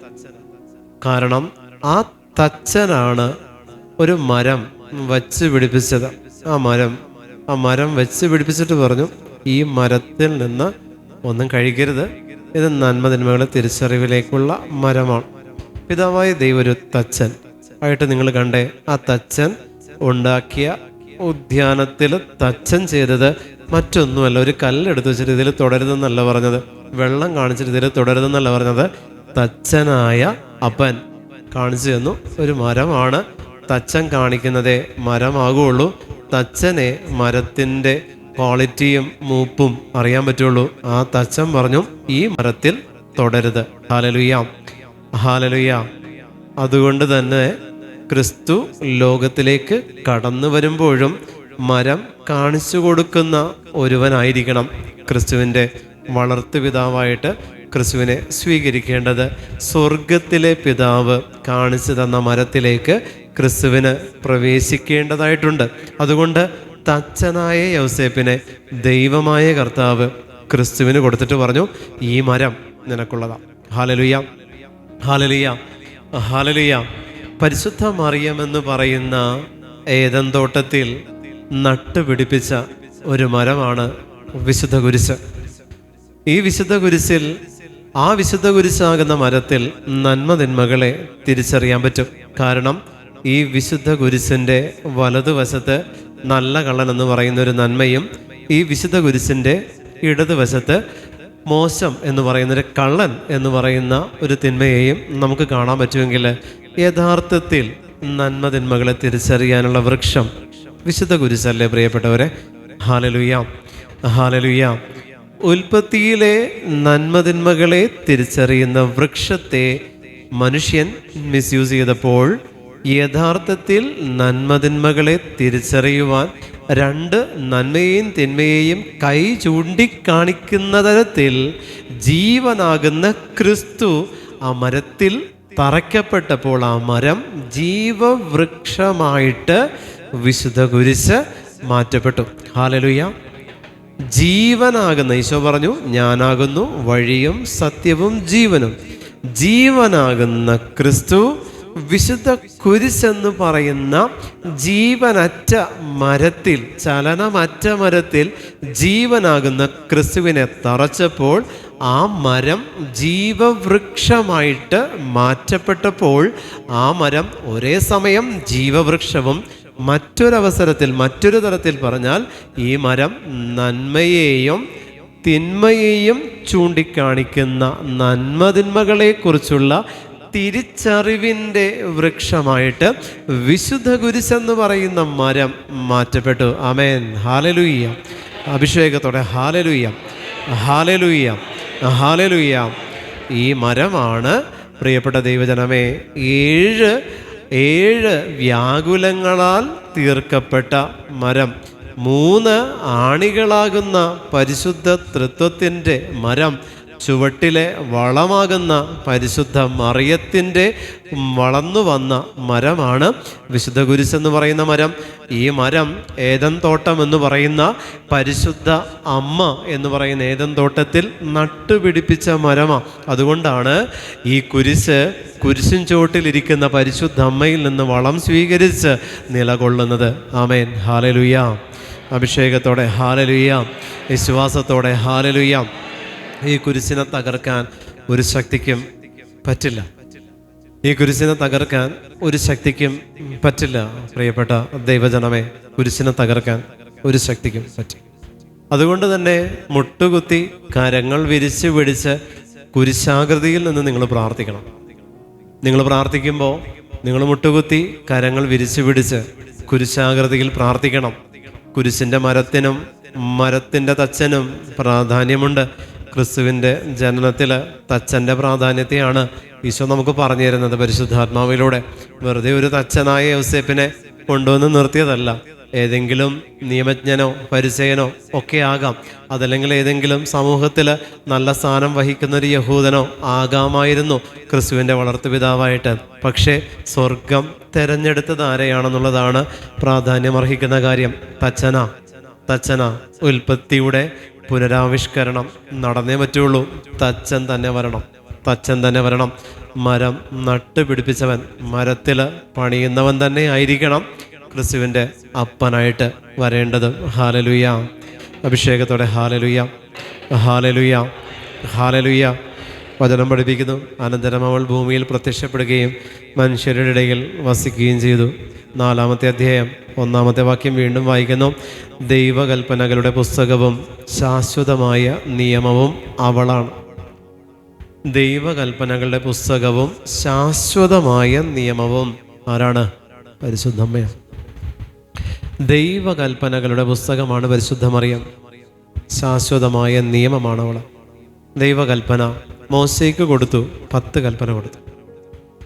നമ്മളവരെ മോശയ്ക്ക് ദൈവം കൽപ്പന കൊടുത്തപ്പോൾ കൽപ്പലകകളിൽ അത് കൊത്തിവെച്ച് നാരായം കൊണ്ട് എഴുതി ചേർത്തതുപോലെ കൊത്തിക്കൊടുത്തു. ഈ കൽപ്പന ഒരു കാരണത്തും മായപ്പെടാത്ത കൽപ്പന, 10 കൽപ്പന തന്നു. നമ്മളവരെ പരിശുദ്ധ മറിയം എന്ന് പറയുന്നത് ദൈവകൽപ്പനകളുടെ പുസ്തകം എന്ന് പറയുന്നതാണ് പരിശുദ്ധ മറിയം. ഒപ്പം ശാശ്വതമായ നിയമമാണ് അവൾ. ശാശ്വതമായിട്ടുള്ള, അതായത് ഒരിക്കലും മാറ്റപ്പെടാത്തൊരു നിയമം. ഈ നിയമത്തിൻ്റെ പ്രത്യേകത എന്താണ്? ഈ നിയമം അവൾ കൈകാര്യം ചെയ്യുന്നത് കൊണ്ടാണ് സഭ അവളെ അഡ്വക്കേറ്റ് എന്ന് വിളിച്ചത്. ശാശ്വതമായ നിയമം അവളുടെ കയ്യിലാണ്. ലോകത്തിൻ്റെ നിയമമല്ല മറിയത്തിൻ്റെ കയ്യിലുള്ളത്, ശാശ്വതമായ നിയമമാണ്. ലോകത്തിൻ്റെ നിയമത്തിൻ്റെ പ്രത്യേകത അത് ചിലപ്പോൾ നിയമസാധുതയും നിയമ നടപ്പിലാക്കലും ഒക്കെ അനുസരിച്ച് മാറിയും മറിഞ്ഞുമൊക്കെ ഇരിക്കും. ലോകത്തിൻ്റെ നിയമത്തിൻ്റെ പ്രത്യേകത ഒന്ന് ഫൈൻ അടച്ചാൽ നമുക്കതിൽ നിന്നൊന്ന് പുറത്തു വരാൻ പറ്റും. പക്ഷെ പരിശുദ്ധ മറിയം എന്ന് പറയുന്ന നിയമജ്ഞയായ പരിശുദ്ധ മറിയം, നിയമത്തെ കൈകാര്യം ചെയ്യുന്നവളായ പരിശുദ്ധ മറിയം, അതുകൊണ്ട് സഭ അവളെ അഡ്വക്കേറ്റ് എന്ന് വിളിച്ചു. ആ നിയമത്തിൻ്റെ പ്രത്യേകത എന്താണ്? പരിശുദ്ധ മറിയം അഭ്യസിച്ച നിയമം എന്ന് പറയുന്നത് കരുണയുടെ നിയമമാണ്. കരുണ എന്ന് പറയുന്ന ക്രിസ്തു കൊടുത്ത നിയമമാണ് പരിശുദ്ധ മറിയം അഭ്യസിച്ച നിയമം. അതുകൊണ്ട് തന്നെ അമ്മയുടെ നിയമത്തിൽ കരുണയുടെ തലമുണ്ട്. അവിടെ ആ നിയമത്തിൽ ഒത്തിരി ലൂപ്പ് ഹോൾസ് കാണാനായിട്ട് അമ്മയ്ക്ക് പറ്റും. അവിടെ എല്ലാം പഴുതുകൾ അമ്മ കണ്ടെത്തും. എനിക്കൊരു പാപമുണ്ടെങ്കിൽ ആ പാപത്തിൽ നിൽക്കുന്ന എന്നെ കരകയറ്റാനുള്ള പഴുത് അമ്മ എന്ന് പറയുന്ന അഭിഭാഷകയുടെ കയ്യിലുണ്ട്. ഹാലലുയ, ഹാലലുയ, ഹാലലുയ. അതുകൊണ്ട് എനിക്ക് പ്രത്യാശയുണ്ട് എന്ന് നമുക്കെല്ലാവർക്കും പറയാൻ പറ്റും. നമുക്കെല്ലാവർക്കും പ്രത്യാശ നഷ്ടപ്പെടേണ്ട ആവശ്യമില്ല. ഏത് പാപത്തിൻ്റെ പടുകുഴിയിൽ നിന്ന് വന്നാലും മറിയം എന്ന് പറയുന്ന ഒരു എവോ ഫിക്സഡ് മാർക്ക് നമുക്കുണ്ടെങ്കിൽ, ഒരിക്കലും കുലുങ്ങാത്ത ഒരു മാർക്ക് അവളുണ്ടെങ്കിൽ, അവൾ നമുക്കുണ്ടെങ്കിൽ, നമ്മളൊന്നിനെക്കുറിച്ച് ഓർത്തും ഭയപ്പെടേണ്ട. നമ്മുടെ മക്കൾ ആത്മാവിനെ നഷ്ടപ്പെടുന്ന രീതിയിൽ നമ്മുടെ മക്കൾ ജീവിച്ചാലും നമ്മൾ കുലുങ്ങത്തില്ല പ്രിയപ്പെട്ടവരെ. നമ്മൾ സ്ഥിരോത്സാഹത്തോടുകൂടെ മറിയത്തിൻ്റെ കരം പിടിച്ച് നമ്മൾ ഓടണം. ഹാലലുയ, അഭിഷേകത്തോടെ ഹാലലുയ, ഹാലലുയ, ഹാലലുയ. നിങ്ങൾ ജപമാല ചൊല്ലണം. ജപമാല ചരടിൽ കോർത്ത ജപമാല തന്നെ നിങ്ങൾ ചൊല്ലണം. മറ്റല്ലല്ല, ചരടിൽ കോർത്ത ജപമാല നിങ്ങൾ ചൊല്ലി ചൊല്ലി ചൊല്ലി ചൊല്ലി ചരട് പൊട്ടണം, വീണ്ടും കെട്ടണം, വീണ്ടും പൊട്ടണം, വീണ്ടും കെട്ടണം. മണികൾ ചെതറിപ്പോണം, എന്നാലും പിന്നെയും കെട്ടണം, പിന്നെയും പൊട്ടും, പിന്നെയും കെട്ടണം. ഹാലലുയ, ഹാലലുയ. ഒരച്ഛൻ ഒരിക്കൽ ഞാനൊരു ശുശ്രൂഷ കഴിഞ്ഞ് വരുമ്പോൾ ഒരച്ഛൻ എന്നോട്, അച്ഛൻ്റെ ആശ്രമത്തിൽ കയറി കൈവപ്പിന് വേണ്ടിയിട്ട് നിൽക്കുക. കൈവപ്പ് കിട്ടണം. ശുശ്രൂഷ കഴിഞ്ഞ് വരുമ്പോൾ കൈവപ്പ് കിട്ടിയില്ല. അപ്പോൾ അന്ന് രാത്രി ഒരു 1:30 മണിയായപ്പോൾ ഞാനും എൻ്റെ കൂടെ 4 പേരുണ്ട്. കൈവപ്പ് കിട്ടാൻ വേണ്ടിയിട്ട് നിങ്ങളിങ്ങനെ ഒരു രക്ഷയില്ല. വീട്ടിൽ കയറിയ പിന്നെ അന്നത്തെ ദിവസം കൈവപ്പ് കിട്ടാതെയാണ് വീട്ടിലൊക്കെ കയറുന്നതെങ്കിൽ പിന്നെ ഉറങ്ങരുത്, ഉണർന്നിരുന്ന് പ്രാർത്ഥിക്കണം. ബെഡിൽ കിടക്കാൻ പാടില്ല. കൈവപ്പ് കിട്ടാതെ ബെഡിൽ കിടക്കാൻ പാടില്ല. കുറേ കാര്യങ്ങളുണ്ട്. അപ്പോൾ അതുകൊണ്ട് കിടക്കാൻ പറ്റാത്തതുകൊണ്ട് എഴുന്നേറ്റിരുന്ന് പ്രാർത്ഥിക്കാനും പറ്റില്ല, അത്രയും ടയേർഡാണ്. അപ്പോൾ ഒരു ആശ്രമം കണ്ടു. അപ്പോൾ ഞാൻ നോക്കിയപ്പോൾ, എൻ്റെ കൂടെയുള്ളവൻ ഡ്രൈവ് ചെയ്യണം. അപ്പോൾ ഞാൻ നോക്കിയപ്പോൾ ഞാൻ പറഞ്ഞു വണ്ടി ചവിട്ടാൻ പറഞ്ഞു. വണ്ടി ചവിട്ടി നോക്കിയപ്പോൾ അച്ഛൻ ഒരു കൊന്തയും പിടിച്ചിട്ട് അർദ്ധരാത്രി അച്ഛൻ അതിൻ്റെ ഫ്രണ്ടിൽ ഇങ്ങനെ നടക്കുന്ന ഞാൻ കണ്ടു. അച്ഛനാണെന്ന് തോന്നി, കാരണം ലോഹ ഉണ്ടായിരുന്നില്ല. അച്ഛൻ സാധാരണ ഒരു നോർമൽ ഡ്രസ്സായിരുന്നു. അപ്പോൾ ഞാൻ ചെന്ന് എന്ന് പറഞ്ഞ് വിളിച്ചപ്പോൾ അച്ഛൻ തന്നെയാണ്. ഓക്കെ, എന്ത് വേണം എന്ന് വെച്ചപ്പോൾ ഞങ്ങളിങ്ങനെ പറഞ്ഞു, ഞങ്ങൾ ശുശ്രൂഷ കഴിഞ്ഞ് വരികയാണ്. അപ്പോൾ ഞങ്ങൾക്ക് പരിചയമില്ല അച്ഛൻ ആരാണെന്നോ എന്താണെന്നോ ഒരു ഐഡിയ ഇല്ല. അച്ഛൻ ഒരു കയ്യൊപ്പ് വരുമോ ഞങ്ങൾ, അപ്പോൾ എന്താണെന്ന് പറഞ്ഞ് അച്ഛൻ വിളിച്ചു. ചാപ്പൽ ഓപ്പൺ ചെയ്തു. അച്ഛൻ അവിടുത്തെ ഡയറക്ടർ അച്ഛനായിരുന്നു. എല്ലാം ഞങ്ങൾ നിരത്തി ഇങ്ങനെ മുട്ടുകുത്തി നിർത്തി 5 പേരെ ഇങ്ങനെ നിൽക്കുക. അപ്പോൾ ഓരോരുത്തർ മുട്ടുകുത്തി അവർ എഴുന്നേറ്റ് ഏറ്റവും അവസാനം ഞാൻ നിൽക്കുക. എൻ്റെ തലയിൽ മുട്ടുകുത്തി. അപ്പോൾ ഞാൻ അച്ഛൻ്റെ കൈ കയറി പിടിച്ചിട്ട് വന്നു, അച്ഛൻ എന്തിനാ പൗരോഹിത്യം ഉപേക്ഷിക്കാനായിട്ട് തീരുമാനം എടുത്തതെന്ന് ചോദിച്ചു. പ്രിയപ്പെട്ട ദൈവജനമേ, പരിശുദ്ധ മറിയം എന്ന് പറയുന്ന നിത്യസഹായകയായ പരിശുദ്ധ മറിയം നിങ്ങളുടെ കൂടെ ഇല്ലെങ്കിൽ ദുരിതമാണ് നമുക്ക്. പലതും നമ്മളുടെ യേശു എന്ന് പറയുന്ന ദൈവം, ക്രിസ്തു എന്ന് പറയുന്നവനെ പലപ്പോഴും നമ്മളെ സംബന്ധിച്ചത് ഔട്ട് ഓഫ് കവറേജ് ആണ്. കാരണം ഈ നെറ്റ്വർക്ക് ഇതിനെ ആക്സസ് ചെയ്യാൻ നമുക്ക് പറ്റില്ല. ക്രിസ്തുവിനെ ആക്സസ് ചെയ്യാനുള്ള ഒരു വിശുദ്ധി നമുക്കില്ല പ്രിയപ്പെട്ടവർ, സത്യത. അവനെ ആക്സസ് ചെയ്യാൻ നമുക്ക് പറ്റാത്തിടത്ത് ആ ആക്സസിബിലിറ്റി എളുപ്പമാക്കുന്ന അവനെയും എന്നെയും തമ്മിൽ കൂട്ടിക്കെട്ടിയ ചങ്ങലയാണ് പരിശുദ്ധ ജപമാല. ഹല്ലേലൂയ. അതുകൊണ്ട് മറിയത്തിലൂടെ യേശുവിലേക്ക് എന്നുള്ളതിനെ നിങ്ങൾ സ്വീകരിക്കണം. ആ ഭക്തിയെ നിങ്ങൾ പ്രാക്ടീസ് ചെയ്യണം. ഇതാണെങ്കിൽ ഒരു തിന്മയും നിന്റെ ഭവനത്തെ ഏൽക്കില്ല. ഒരു തിന്മയും നിന്റെ ഭവനത്തെ തൊടില്ല. ഒരു സാധാരണ നിന്റെ ഭവനത്തെ കീഴടക്കില്ല. ഒരു രോഗവും നിന്റെ ശരീരത്തിൽ വരില്ല. ഒരു രോഗവും നിന്റെ ശരീരത്തിൽ വരില്ല. ഉറപ്പുവരാം. പരിശുദ്ധ മറിയത്തെ കൂട്ടുപിടിച്ചാൽ മതി. ദൈവം കൽപ്പിച്ച് അനുവദിച്ച സഹനമാണെങ്കിൽ യു ഹാവ് ടു സഫർ. നീ അത് സഹിച്ചേ പറ്റുള്ളൂ. അഥവാ അതല്ലെങ്കിൽ ഒരു രോഗവും ഒരു തിന്മയുടെ ശക്തിക്കും നിന്റെ പാപത്തിന്റെ ഫലമായിട്ട് വരേണ്ട രോഗമാണെങ്കിൽ കൂടെ നീ ജപമാലയിൽ ആശ്രയിച്ചിട്ടുണ്ടോ, നിന്റെ ശരീരത്തെ തൊടില്ല. പക്ഷേ നീ പാപത്തിൽ വീണ് ഞാൻ പാപം ചെയ്തല്ലോ ദൈവമേ എന്നുള്ള കുറ്റബോധത്തിൽ ജപമാലയിൽ നിന്നും പ്രാർത്ഥനയിൽ നിന്നും ഭക്തിയിൽ നിന്നും നീ അകന്ന് ജീവിക്കുന്ന ഒരുവനോ ഒരുവളാണെങ്കിൽ നിനക്ക് രോഗത്തിനും കടബാധ്യതയ്ക്കും തകർച്ചക്കുള്ള സാധ്യതകളുണ്ട്. നീ പാപത്തിൽ വീണു, സാരമില്ല. കർത്താവ് എഴുതി തള്ളിയതിനെ നീ എന്തിനാ ഓർത്തിരിക്കണേ? നീ വിശുദ്ധ കുമ്പസാരത്തിൽ ഏറ്റു പറഞ്ഞ പാപത്തെക്കുറിച്ച് പിന്നെ നീ എന്തിനാ ചിന്തിക്കണേ? പാടില്ല. ഈശോ ആഴിയുടെ അഗാധങ്ങളിലേക്ക് വലിച്ചെറിയപ്പെട്ടതിനെ പിന്നെ നീ എന്തിനാ അത് വീണ്ടും ആലോചിച്ച് സ്വയം നീ മുറിപ്പെടുത്തണ എന്തിനാ? ഈശോ ചോദിക്കുന്നതാ. അപ്പൊ അതുകൊണ്ട് നമ്മൾ ഉപേക്ഷിച്ചതിനെ കർത്താവ് വീണ്ടും എടുത്ത് നിന്റെ മുന്നിൽ കൊണ്ടുവന്ന് നിർത്തത്തില്ല. അതുകൊണ്ടാണ് ഇവിടെ പറയുന്നത് അവളെ ശാശ്വതമായ നിയമമാണ്. അവളുടെ നിയമത്തിനകത്ത് കരുണയുടെ പുസ്തകത്തിൽ അവൾ എഴുതി ചേർത്ത നിയമ സംഹിതകളുണ്ട് പ്രിയപ്പെട്ടവരെ.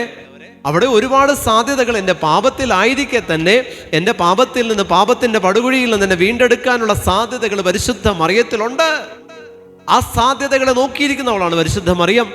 എൻ്റെ ആത്മാവ് നഷ്ടപ്പെടാതെ ദൈവത്തിൻ്റെ സന്നിധിയിലേക്ക് എത്തിച്ചേരുന്നത് വരെ അവൾ എനിക്ക് വേണ്ടി മധ്യസ്ഥം വിളിച്ചുകൊണ്ടിരിക്കും. ആമേൻ, ഹല്ലേലൂയ. അവിടെ നിന്നെ തകർക്കാൻ ശ്രമിച്ച സാത്താനോ നീ ചെയ്യുന്ന പാപമോ അവളുടെ മുൻപിൽ ഒന്നുമല്ല. കാരണം അവൾ നരക സർപ്പത്തിൻ്റെ തല തകർത്തവളാ. സാത്താന്റെ തല തകർത്തവൾക്ക് നിന്റെ പാപങ്ങളെ എഴുതി തള്ളാനുള്ള മാധ്യസ്ഥ ശക്തി അവളുടെ മേലുണ്ട് എന്നുള്ളത് നീ മറക്കരുത്. അതുകൊണ്ട് പ്രിയമുള്ളവരെ, സ്വർഗത്തിൽ നിനക്കൊരു സീറ്റ് സ്വർഗം ഓഫർ ചെയ്തിട്ടുണ്ടോ? ആ സീറ്റ് നഷ്ടപ്പെടാതിരിക്കാൻ ആ സീറ്റിനെ പരിശുദ്ധ അമ്മയ്ക്ക് ഭരമേൽപ്പിച്ചാൽ മതി. അവളത് പ്രൊട്ടക്റ്റ് ചെയ്തോളും. ഹല്ലേലൂയ, ഹല്ലേലൂയ, ഹല്ലേലൂയ, ഹല്ലേലൂയ. ഈ ലോകത്തിൽ മറ്റൊന്നിൻ്റെയും പുറകെ പോകരുത്. ഞാൻ പറഞ്ഞില്ല, ഏദൻ തോട്ടം പോലും, ഏദൻ തോട്ടമാണ് മനുഷ്യന് വേണ്ടി ദൈവം സൃഷ്ടിച്ചത്. അതിൽ നിന്ന് പുറത്താക്കപ്പെട്ടപ്പോൾ മനുഷ്യൻ മൃഗങ്ങളോടുകൂടെ സഹവസിച്ചതാണ്. അതല്ലെങ്കിൽ അവനതിൻ്റെ ആവശ്യം ഉണ്ടായിരുന്നില്ല. അതിൽ നിന്ന് പുറത്താക്കി. അപ്പോൾ പിന്നെ അവനോട് എന്തെങ്കിലും ജീവിക്കണ്ടേ? അപ്പോൾ നെറ്റിയിലെ വീർപ്പ്, ഗർഭാരിഷ്ടതകൾ, ഈ 2 ഗിഫ്റ്റ് ആണിനും പെണ്ണിനും കൊടുത്തിട്ട് പറഞ്ഞു വിട്ടോ എന്ന് പറഞ്ഞു. സ്ഥലം കാലിയാക്കാൻ പറഞ്ഞു. 2 പേർക്കും കൊടുത്തു. ഓരോന്ന് 2 പേർക്കും കൊടുത്തത് 20,000. ഇന്നും ആ നെറ്റിയിലെ വിയർപ്പ് എന്ന് പറയുന്ന ഉത്കണ്ഠ പറ്റിയിട്ടില്ല. പ്രിയപ്പെട്ട ദൈവജനമേ, നമ്മൾ പ്രാർത്ഥിക്കുമ്പോൾ നമ്മൾ ഏറ്റവും കൂടുതൽ സാത്താൻ നമ്മളെ മൈൻഡ് ഡിസ്ട്രാക്റ്റഡ് ആക്കുന്ന ചില അവസ്ഥകളുണ്ട്. അതിലൊന്നാണ് ഉത്കണ്ഠ എന്ന് പറയുന്ന സ്പിരിറ്റ്. ഉത്കണ്ഠ എന്ന് പറയുന്ന സ്പിരിറ്റ് നിങ്ങൾ പ്രാർത്ഥിക്കുമ്പോൾ നിങ്ങളുടെ പ്രാർത്ഥനകളെ ഡൈവേർട്ട് ചെയ്യിക്കും. നിങ്ങളുടെ പ്രാർത്ഥനകൾ പ്രാർത്ഥിക്കുമ്പോൾ പ്രാർത്ഥന എന്ന് പറയുന്ന ആരാധനയിലുള്ള ശ്രദ്ധയെ ഡൈവേർട്ട് ചെയ്യിക്കുന്ന ഒരു അരൂപി ഉത്കണ്ഠയിലുണ്ട്. ഹല്ലേലൂയ, ഹല്ലേലൂയ, ഹല്ലേലൂയ, ഹല്ലേലൂയ, ഹല്ലേലൂയ, ഹല്ലേലൂയ. നമ്മൾ ഇപ്പോൾ കാണുന്നുണ്ട്, നമ്മൾ ഈ ലോകത്തിൻ്റെ അവസ്ഥകളെക്കുറിച്ച് നമ്മൾ കാണുന്നുണ്ട്. എങ്ങും ഇല്ലാത്തൊരു മഴ ഇപ്പം നമ്മളിങ്ങനെ പെയ്ച്ചുകൊണ്ടിരിക്കുക, ഒരു നല്ല പെയ്തുകൊണ്ടിരിക്കുക, എങ്ങും ഇല്ല. ഈ മഴ എവിടെ നിന്ന് വന്നു, എത്ര ഇത് പെയ്ത് പല സ്ഥലത്തും വെള്ളം കയറി, പല സ്ഥലത്തും ഇങ്ങനെ വല്ലാത്തൊരവസ്ഥയിൽ ജനങ്ങൾ വീർപ്പ് മുട്ടിക്കൊണ്ടിരിക്കുക. പ്രിയപ്പെട്ട ദൈവജനമേ, വെളിപാട് 11:6 അധികാരം വെച്ചിട്ട് മഴമേഘങ്ങളെ ബന്ധിക്കാൻ മനുഷ്യന് ദൈവം അധികാരം തന്നിട്ടുണ്ട്. വെളിപാട് 11:6 കൊണ്ട് നമുക്ക് ബന്ധിക്കാം. അവൻ്റെ പ്രവചന ദിവസങ്ങളിൽ ആകാശം അടച്ച് മേഘങ്ങളെ ബന്ധിക്കാനുള്ള അധികാരം നൽകിയിട്ടുണ്ട്. വെളിപാട് 11:6 അധികാരം വെച്ച് നമുക്ക് ബന്ധിക്കാം. എന്തുകൊണ്ട് നമ്മളത് ഉപയോഗിക്കുന്നില്ല? എന്തുകൊണ്ട് നമ്മളത് ബന്ധിക്കുന്നില്ല? നമുക്കത് വെച്ചിട്ട് ബന്ധിച്ചാൽ ഏത് അന്തരീക്ഷ ശക്തികളെയും മനുഷ്യന് കാൽച്ചുവട്ടിൽ കൊണ്ടുവരാൻ പറ്റും. ഏദൻ തോട്ടത്തിൽ വസിക്കാൻ അഭിഷേകം ലഭിച്ചവനാണ് ഭൂമിയിൽ വസിക്കുന്നത് എന്നുള്ളത് മറക്കരുത്. Hallelujah, hallelujah. അതുകൊണ്ട് തന്നെ മനുഷ്യനെ കുറിച്ച് പറയുന്നത് എന്താ? ദൈവദൂതന്മാരെക്കാൾ അല്പം മാത്രം താഴ്ത്തി അവൻ മനുഷ്യനെ രൂപപ്പെടുത്തി. ദൈവദൂതന്മാരെക്കാൾ അല്പം മാത്രം താഴ്ത്തി അവൻ മനുഷ്യനെ രൂപപ്പെടുത്തി. ഏദൻ തോട്ടത്തിൽ വസിക്കാനുള്ള അഭിഷേകം ലഭിച്ചവരാണ് ഞാനും നിങ്ങളും. പക്ഷേ ഒരു പാപം മൂലം അതിൽ നിന്ന് പുറത്താക്കപ്പെട്ടപ്പോഴും ഈ അഭിഷേകത്തിൻ്റെ ലെവല് ഇടിഞ്ഞു പോയിട്ടില്ല. കാരണം ഏദൻ തോട്ടത്തിൽ നിന്ന് പുറത്താക്കപ്പെട്ടപ്പോഴും ദൈവാത്മാവ് എന്നിൽ നിന്ന് പുറത്താക്കപ്പെട്ടിട്ടില്ല. Hallelujah, hallelujah. ഏദൻ തോട്ടത്തിൽ നിന്ന് ഞാൻ പുറത്താക്കപ്പെട്ടപ്പോഴും എന്നിൽ വസിക്കുന്ന ദൈവാത്മാവ് എന്നിൽ നിന്ന് പുറത്താക്കപ്പെട്ടിട്ടില്ല. അത് എന്നോട് കൂടെ തന്നെ ഉണ്ടെന്നേ. അതുകൊണ്ട് തന്നെ എനിക്ക് again and again there is a chance for us. നമുക്ക് വീണ്ടും കർത്താവ് തന്നിരിക്കുന്ന അവസരത്തെ നമ്മൾ യൂസ് ചെയ്യണം. നമുക്കത് ഉപയോഗിക്കാൻ പറ്റണം പ്രിയപ്പെട്ടവരെ. കാരണം ഈ ഒരു ആത്മാവിനെ കണ്ടെത്തുക എന്നുള്ളതാണ് നിത്യജീവൻ എന്ന് പറയുന്നത്. മരിച്ച് സ്വർഗത്തിലെത്തുന്നതല്ല. ഈ ആത്മാവിനെ കണ്ടെത്തി കഴിഞ്ഞാൽ പലതിലും നിങ്ങൾക്ക് ദൈവത്തിൻ്റെ മുമ്പിൽ നിങ്ങൾക്ക് സറണ്ടർ ചെയ്യാൻ പറ്റും. നമുക്കിപ്പോൾ പലതിലും സറണ്ടർ ചെയ്യാൻ പറ്റുന്നില്ല. ചില മദ്യത്തിൻ്റെ അരൂപികൾ ചിലർ ഉപേക്ഷിക്കാതെ എന്താ? ചില തെറ്റായ അവിഹിത വീഴ്ചകൾ ഉപേക്ഷിക്കാത്ത എന്താ? ഇന്നത്തെ യൂത്ത് എന്തുകൊണ്ടാണ് ഡ്രഗ്സിനെ ഉപേക്ഷിക്കാത്ത എന്താ? ഇന്ന് പല ബന്ധങ്ങളും സ്ഥാപിക്കപ്പെട്ട ബന്ധങ്ങളായിട്ട് മാറ്റപ്പെടുന്ന എന്തുകൊണ്ടാണ്? ഉപേക്ഷിക്കാൻ പറ്റാത്ത എന്താ? ഇതിനകത്ത് വസിക്കുന്നതിനെ കാണാൻ പറ്റാത്തതുകൊണ്ടാണ്. അപ്പോൾ അതിനെ വസിക്കുന്നതിനെ കാണാൻ പറ്റണമെന്നുണ്ടെങ്കിൽ നമുക്ക് എന്താ ചെയ്യാൻ പറ്റുന്നത് എന്നുള്ളതാണ് നിങ്ങൾ ചിന്തിക്കേണ്ടത്. പ്രിയമുള്ളവരെ, നമ്മുടെ ഉള്ളിൽ വസിക്കുന്ന ദൈവാത്മാവിനെ കുറിച്ചുള്ള ഒരു അവയർനെസ് നമുക്ക് തരുന്ന ആരാന്നറിയോ? ദൈവത്തിൻ്റെ പരിശുദ്ധാത്മാവാ. ഈ ദൈവത്തിൻ്റെ പരിശുദ്ധാത്മാവ് നമ്മളോട് കൂടെ വസിക്കണമെങ്കിൽ നമ്മളുടെ ഒരു എലിജിബിലിറ്റി അതിന് എന്താ പറയുക, അത് മാൻഡേറ്ററി ആണ്. അപ്പോൾ നമ്മൾ എലിജിബിൾ അല്ലാതെ വരുമ്പോൾ നമുക്ക് എന്ത് ചെയ്യാൻ പറ്റും? എലിജിബിൾ ആയവളെ മധ്യസ്ഥത്തിന് വിളിക്കണം. അവളുടെ പേരാണ് പരിശുദ്ധ മറിയം. ഹല്ലേലൂയ. എനിക്ക് നിങ്ങളെ ധ്യാനിപ്പിക്കാനുള്ള ഒരു യോഗ്യത എന്നെ സംബന്ധിച്ചില്ല. ഞാൻ ഭാവിയിൽ ഒന്നാമനെന്ന് പറഞ്ഞാലും ഒരു കുഴപ്പമില്ല. പക്ഷേ എനിക്കില്ലാത്ത യോഗ്യത ഞാൻ നേടിയെടുക്കുന്നത് എന്താ വെച്ചിട്ടാണെന്നറിയോ? ജപമാല വെച്ചിട്ടാ. Hallelujah, hallelujah. ഞാൻ എത്ര പ്രാർത്ഥിച്ചാലും നിങ്ങളെ ധ്യാനിപ്പിക്കാനുള്ള ഒരു അഭിഷേകവും എന്നിലില്ല പ്രിയപ്പെട്ടവരെ. പക്ഷേ ആ അഭിഷേകത്തിൻ്റെ ലെവലിലേക്ക് എന്നെ എത്തിക്കുന്നത് ഏതാണെന്നറിയോ? പരിശുദ്ധ മറിയോ. കാരണം അവളോട് പറയും, ഞാൻ ഈ തെറ്റിലാണ് അമ്മ നിൽക്കുന്നത്, ഞാൻ ഈ പാപത്തിലാണ് നിൽക്കുന്നത്. നീ വാദിക്കുക എനിക്ക് വേണ്ടിയിട്ട്. നീ അഭിഭാഷകയല്ലേ. നിന്റെ പുത്രൻ്റെ ആത്മാക്കൾക്ക് വേണ്ടിയിട്ട് ഞാൻ പോവുക. എനിക്ക് അവരെ ധ്യാനിപ്പിക്കാനുള്ള യോഗ്യതയില്ല. ഞാൻ ഈ പാപത്തിൽ ജീവിക്കുന്നതാണ്. ഇത്രയേറെ പാപങ്ങൾ എന്നിലുണ്ട്. അതുകൊണ്ട് എനിക്കവരെ ധ്യാനിപ്പിക്കാൻ പറ്റില്ല. എൻ്റെ സ്വഭാവം നല്ലതല്ല, എൻ്റെ ആറ്റിറ്റ്യൂഡ് നല്ലതല്ല, എൻ്റെ പെരുമാറ്റം നല്ലതല്ല. ഇതൊന്നും നല്ലതല്ലാതിരിക്കെ എനിക്ക് നന്മ പറഞ്ഞു കൊടുക്കാൻ എനിക്ക് പറ്റാത്തിടത്ത് പരിശുദ്ധ അമ്മേ മാതാവേ, നീ എന്നെ സഹായിക്കണം, നീ എന്നെ സംരക്ഷിക്കണം, നീ എനിക്ക് വേണ്ടി യോഗ്യത നേടിത്തരണം. ഇന്ന് കാലത്ത് പ്രാർത്ഥിച്ചിറങ്ങിയതാ. ഇന്ന് രാവിലെ പ്രാർത്ഥിച്ചിറങ്ങിയ പ്രാർത്ഥനയാ. എന്നിട്ടാ ഈ മൈക്ക് കയ്യിലെടുക്കുള്ളൂ. കാരണം എനിക്കൊന്നുമില്ല. എൻ്റെ കയ്യിൽ നിങ്ങൾക്ക് തരാൻ ഒന്നുമില്ലാത്തപ്പോൾ ഞാൻ എവിടെന്നെങ്കിലും കളക്ട് ചെയ്യണ്ടേ? ആ കളക്ട് ചെയ്യാൻ ഞാൻ കണ്ടെത്തിയിരിക്കുന്ന സോഴ്സാണ് പരിശുദ്ധ മറിയം. അതുകൊണ്ട് മറിയം വഴി നിങ്ങൾ പ്രാർത്ഥിക്കണം. അമ്മ വഴി പ്രാർത്ഥിക്കണം. നിങ്ങൾക്ക് നാളെ ഒരു ഇൻ്റർവ്യൂ ഉണ്ട്, പാസ്സാവില്ല, ഒന്നും പഠിച്ചിട്ടില്ല. നമ്മൾ പറയില്ലേ, താൻ പാതി ദൈവം പാതിയാന്ന്. വെറുതെയാ. മുഴുവനും ദൈവത്തിൻ്റെ. താൻ ഒന്നുമില്ല, പാതിയില്ല, ഒന്നുമില്ല. അപ്പം അതുകൊണ്ട് താൻ പാതി നോക്കണ്ട. ഒന്നുമില്ലാത്തിടത്ത് നമ്മൾക്ക് എല്ലാം തരുന്നൊരറിവ് ലോകത്തിൻ്റെതായതുകൊണ്ട് അതിന് അറിവെന്ന് വിളിക്കണം. അത് തരുന്നവളുടെ പേരാണ് പരിശുദ്ധ മറിയം. അവൾ തരും, എഴുതിയാൽ മതി ചെന്ന്. ഹാലലുയ, അഭിഷേകത്തോടെ ഹാലലുയ, വിശ്വാസത്തോടെ ഹാലലുയ, ഹാലലുയ, ഹാലലുയ. 4-ാമത്തെ അധ്യായത്തിൻ്റെ തുടർന്ന് വാക്യം വായിക്കുമ്പോൾ ഇപ്രകാരം പറയുന്നു: ദൈവകൽപ്പനകളുടെ പുസ്തകവും ശാശ്വതവുമായ നിയമവും അവളാണ്. അവളോട് ചേർന്ന് നിൽക്കുന്നവൻ ജീവിക്കും, അവളെ ഉപേക്ഷിക്കുന്നവൻ മരിക്കും. യാക്കോബേ, മടങ്ങി വന്ന് അവളെ സ്വീകരിക്കുക, അവളുടെ പ്രകാശത്തിൻ്റെ പ്രഭയിലേക്ക് നടക്കുക. നിന്റെ മഹത്വം അന്യനോ നിന്റെ പ്രത്യാശ, നിന്റെ പ്രത്യേക അവകാശം വിദേശിക്കോ കൊടുക്കരുത്. ഇസ്രായേലെ, നമ്മൾ സന്തുഷ്ടരാണ്, എന്തെന്നാൽ ദൈവത്തിന് പ്രീതികരമായവ എന്തെന്ന് നമുക്കറിയാം. ദൈവത്തിന് പ്രീതികരമായത് എന്താണ്? അത് പരിശുദ്ധ മറിയമാ, വേറൊന്നുമില്ല. നമ്മളെന്തെങ്കിലും ചെയ്താലൊന്നും ദൈവത്തിന് പ്രീതികരമാവില്ല, കാരണം നമ്മളിൽ പാപമുണ്ട്. പക്ഷെ ദൈവത്തിന് പ്രീതികരമായത് ഒന്നേ ഉള്ളൂ. അതുകൊണ്ടാണ് ഗബ്രിയേൽ പരിശുദ്ധ അമ്മയോട് പറഞ്ഞത് എന്താ? നീ ദൈവസന്നിധിയിൽ കൃപ കണ്ടെത്തിയിരിക്കുന്നു. വേറെ ആരും ആരെപ്പറ്റിയും അങ്ങനെ പറഞ്ഞിട്ടില്ല. അതുകൊണ്ട് ദൈവത്തിന് പ്രീതികരമായത് എന്താണെന്ന് നമുക്കറിയാം. അവളുടെ പേരാണ് പരിശുദ്ധ മറിയം. കാരണം അവൾ മാത്രമേ ദൈവത്തെ പ്രീതിപ്പെടുത്തിയിട്ടുള്ളൂ. അതുകൊണ്ട് ദൈവം തന്നെ അവളിൽ കൺസീവായി എന്നുള്ളതാണ്. ദൈവത്തെ കൺസീവ് ചെയ്യാൻ അവൾക്ക് സാധിച്ചത് ദൈവം അവൾക്ക് പ്രീതികരമായതുകൊണ്ട് ചെയ്തതുകൊണ്ടും ദൈവത്തിന് പ്രീതികരമായത് അവൾ ചെയ്തത് കൊണ്ടാണ്. നിങ്ങളൊന്ന് ആലോചിച്ച് നോക്കിയേ, അമ്മയെ നമ്മൾ എങ്ങനെയെല്ലാം പരിശുദ്ധ മറിയത്തെ മധ്യസ്ഥത്തിന് വേണ്ടി വിളിച്ചാലും ഒട്ടും കൂടിപ്പോകുന്നില്ല പ്രിയപ്പെട്ടവരെ. അതുകൊണ്ട് തന്നെ നിങ്ങൾ എത്രത്തോളം നിങ്ങൾ ദൈവത്തിലേക്ക് അടുക്കാൻ ശ്രമിക്കുന്നുവോ അത്രത്തോളം മറിയത്തിൻ്റെ മാധ്യസ്ഥത്തെ തേടാൻ നിങ്ങൾ ശ്രമിക്കണം. കാരണം അമ്മ എന്ന് പറയുന്നതിന് മുൻപിൽ നിങ്ങൾ സറണ്ടർ ചെയ്താൽ മറ്റൊന്നിൻ്റെ മുൻപിലും നിങ്ങൾ മുട്ടുകുത്തേണ്ടി വരില്ല. ജപമാല ചൊല്ലുമ്പോൾ എപ്പോൾ ചൊല്ലുമ്പോഴും മുട്ടുകുത്തി നിൽക്കുക, അത്രയോ. ജപമാല ചൊല്ലുന്ന സമയത്ത് നമ്മൾക്ക് പ്രാർത്ഥനകൾക്ക് വേണ്ടി ഒരേ ഒരു പോസ്റ്ററേ ഉള്ളൂ, മുട്ടുകുത്തി പ്രാർത്ഥിക്കുക. ആ പോസ്റ്റർ മറ്റൊന്നിനു വേണ്ടി നമ്മൾ ഉപയോഗിക്കാറില്ല. മുട്ടുകുത്തുക എന്ന് പറയുന്ന ഒരു പോസ്റ്റർ നമ്മൾ യൂസ് ചെയ്യുന്ന ഭക്ഷണം കഴിക്കുമ്പോൾ മുട്ടുകുത്താറില്ല, എവിടെയെങ്കിലും ട്രാവൽ ചെയ്യുമ്പോൾ മുട്ടുകുത്താറില്ല, ആരുടെയെങ്കിലും മുന്നിൽ പോയിട്ട് മുട്ടുകുത്താറില്ല. ഒന്നിനും മുട്ടുകുത്തണ്ട. ഒരൊറ്റ പോസ്റ്റർ മാത്രമേ നമ്മൾ മറ്റൊന്നിനും വേണ്ടി യൂസ് ചെയ്യാത്തതുള്ളൂ. നമ്മൾ പല സ്ഥലത്ത് ഇരിക്കും, ചിലപ്പോൾ താഴെ ഇരിക്കും, തറയിലിരിക്കും, നിൽക്കും, നടക്കും, ഓടും, കിടക്കും. അത് ഓരോ അവസരം അനുസരിച്ചാണ്. പക്ഷെ ഇവിടെ എങ്ങും നമ്മൾ മുട്ടുകുത്തത്തില്ല. കാരണം എന്താ? ആ ഒരു പോസ്റ്റർ ദൈവത്തിന് വേണ്ടി മാത്രം മാറ്റിവെച്ചിട്ടുള്ളതും ശരീരം പ്രവർത്തിക്കുന്നതുമാണ്.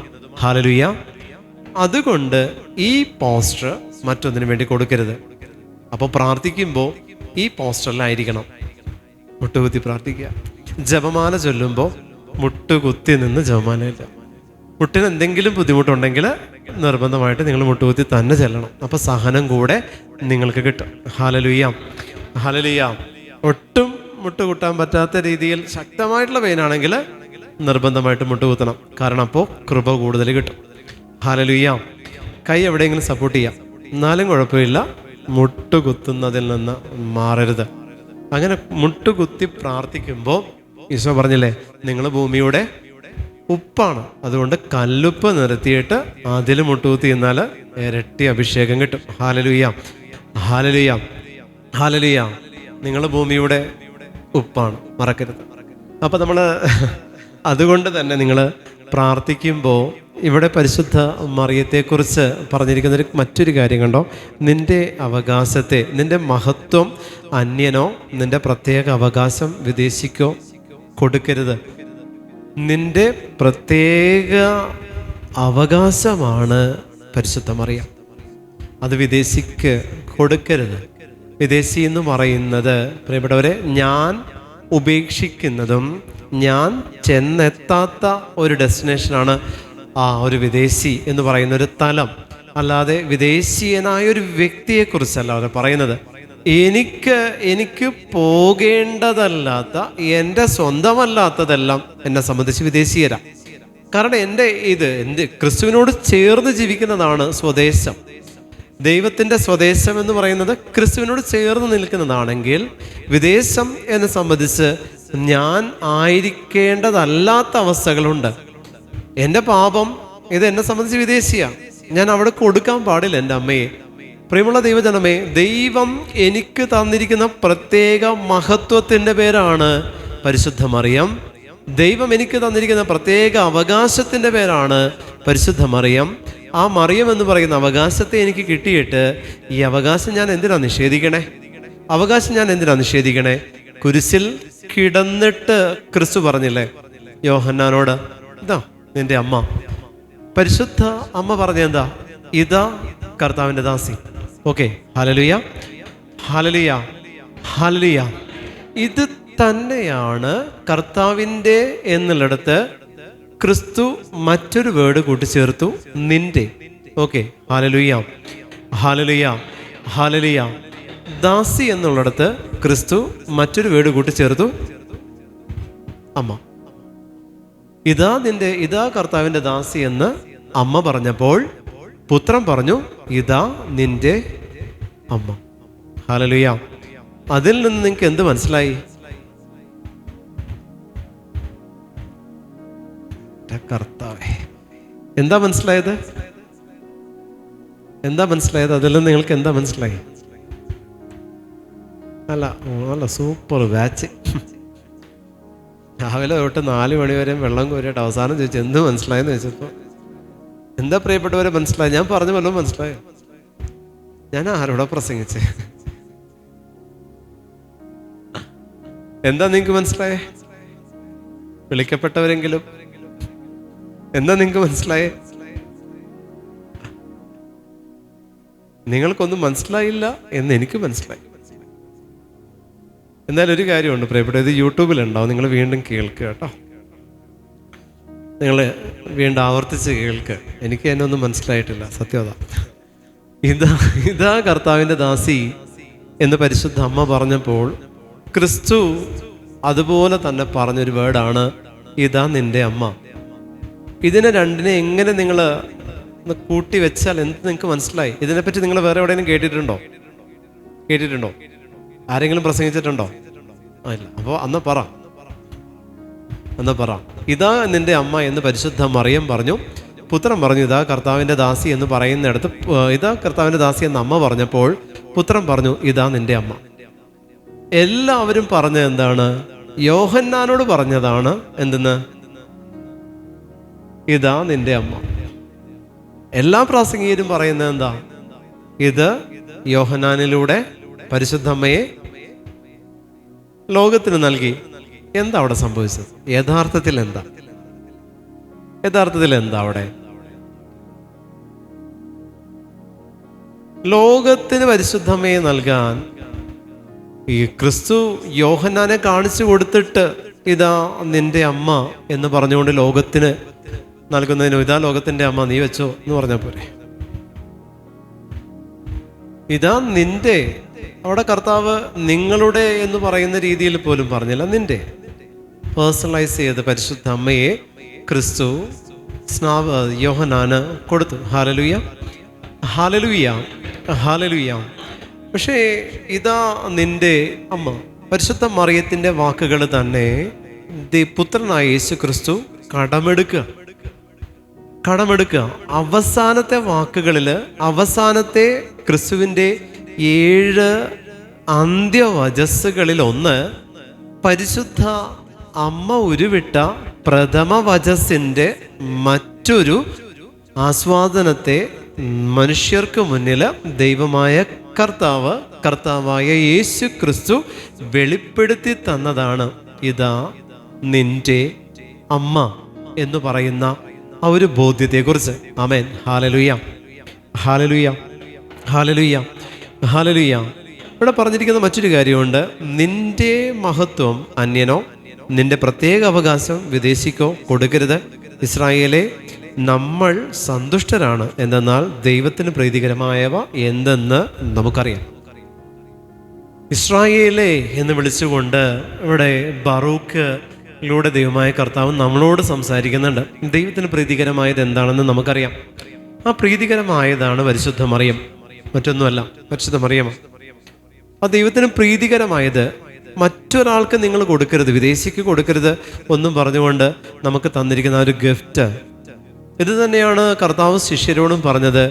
നിങ്ങളുടെ വിലപ്പെട്ട മുത്തുകള് പന്നിക്കൂട്ടത്തിന് ഇട്ട് കൊടുക്കരുത്. ഞാനിപ്പോൾ അതാറ്റാണോ ചെയ്യണേ? അല്ലല്ലോ അല്ലേ? അല്ല, ഒരിക്കലും അല്ല. ഹല്ലേലൂയ, ഹല്ലേലൂയ, ഹല്ലേലൂയ, ഹല്ലേലൂയ, ഹല്ലേലൂയ, ഹല്ലേലൂയ. ഞാനതല്ല ചെയ്യുന്നത്. നിങ്ങളുടെ വിലപ്പെട്ട മുത്തുകൾ പന്നിക്കൂട്ടത്തിന് കൊടുക്കരുതെന്ന് ക്രിസ്തു പറഞ്ഞു. ഇവിടെ പറയുന്നുണ്ട്, നിന്റെ പ്രത്യേകമായിട്ടുള്ള അവകാശമാണ് നിന്റെ അമ്മ. നിന്റെ പ്രത്യേകമായിട്ടുള്ള അവകാശമാണ് നിന്റെ അമ്മ.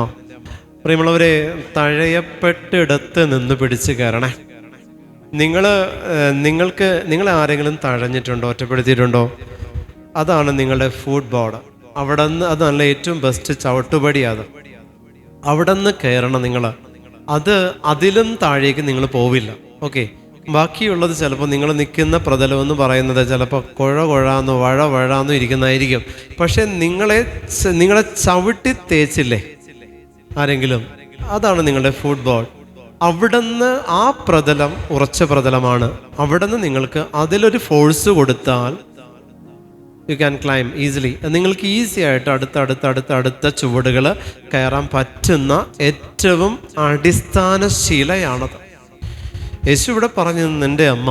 യേശു പറഞ്ഞു നിൻ്റെ അമ്മ എന്ന് പറയുന്നതിന് മുൻപ് നിങ്ങളതറിയണമെങ്കിൽ അതിനു മുൻപ് കുരിശിൽ കിടന്നുകൊണ്ട് 1 by 1 ആയിട്ട് യേശു പറഞ്ഞ കാര്യങ്ങൾ നിങ്ങൾ എടുക്കുക. കുരിശിൽ തറച്ച് കുരിശ് ഈ ഒരു പൊസിഷനിലേക്ക് നിർത്തിയതിന് ശേഷം ക്രിസ്തു പറഞ്ഞ ആദ്യത്തെ കാര്യം എന്താ?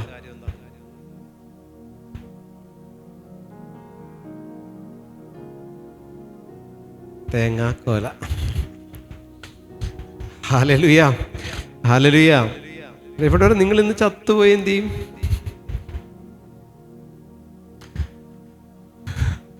എന്താ ക്രിസ്തു ആദ്യം പറഞ്ഞത്? യേശു എന്താ പറഞ്ഞത്? അത് കേൾക്കട്ടെ. കുരിശിൽ കിടന്നുകൊണ്ട് യേശു എന്താ ആദ്യം പറഞ്ഞത്? അവർ രണ്ടുപേരും പറഞ്ഞു എന്നുള്ളത് ഉറപ്പല്ലേ? ഗത്സമേനിയിൽ യേശു പറഞ്ഞ എന്താ? കഴിയുമെങ്കിൽ ഈ പാനപാത്രം എന്നിൽ നിന്ന് നീ മാറ്റിത്താ. അപ്പൊ ക്രിസ്തു എന്താ പറഞ്ഞത്? എൻ്റെ ഇഷ്ടമല്ല, അതായത് ഫിസിക്കൽ ബോഡിയും സ്പിരിച്വൽ ബോഡിയും രണ്ടും സംസാരിച്ചു. യേശു പറഞ്ഞു അയ്യോ എനിക്ക് തയ്ക്കാൻ പറ്റില്ല, മാറ്റിത്താ. പക്ഷേ ആത്മാവ് പറഞ്ഞതെന്താ? ക്രിസ്തു പറഞ്ഞതാ കുഴപ്പമില്ല, നിന്റെ ഇഷ്ടം നിറവേറട്ടെ. അതാണ് ആത്മാവിൻ്റെ പ്രാർത്ഥന. ഓക്കെ, ഇതിൽ കുരിശിൽ കിടക്കുമ്പോൾ യേശു പറഞ്ഞതെന്താ? യേശു പറഞ്ഞെന്താ?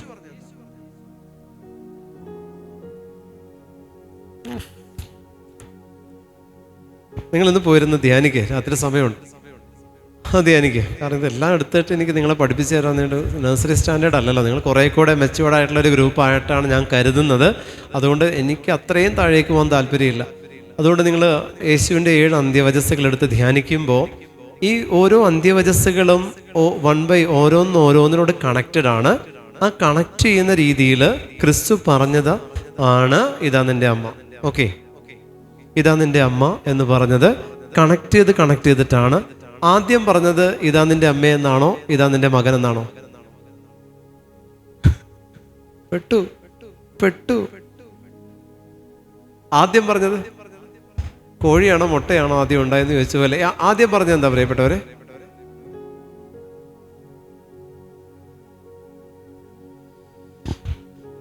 Hallelujah, hallelujah, hallelujah.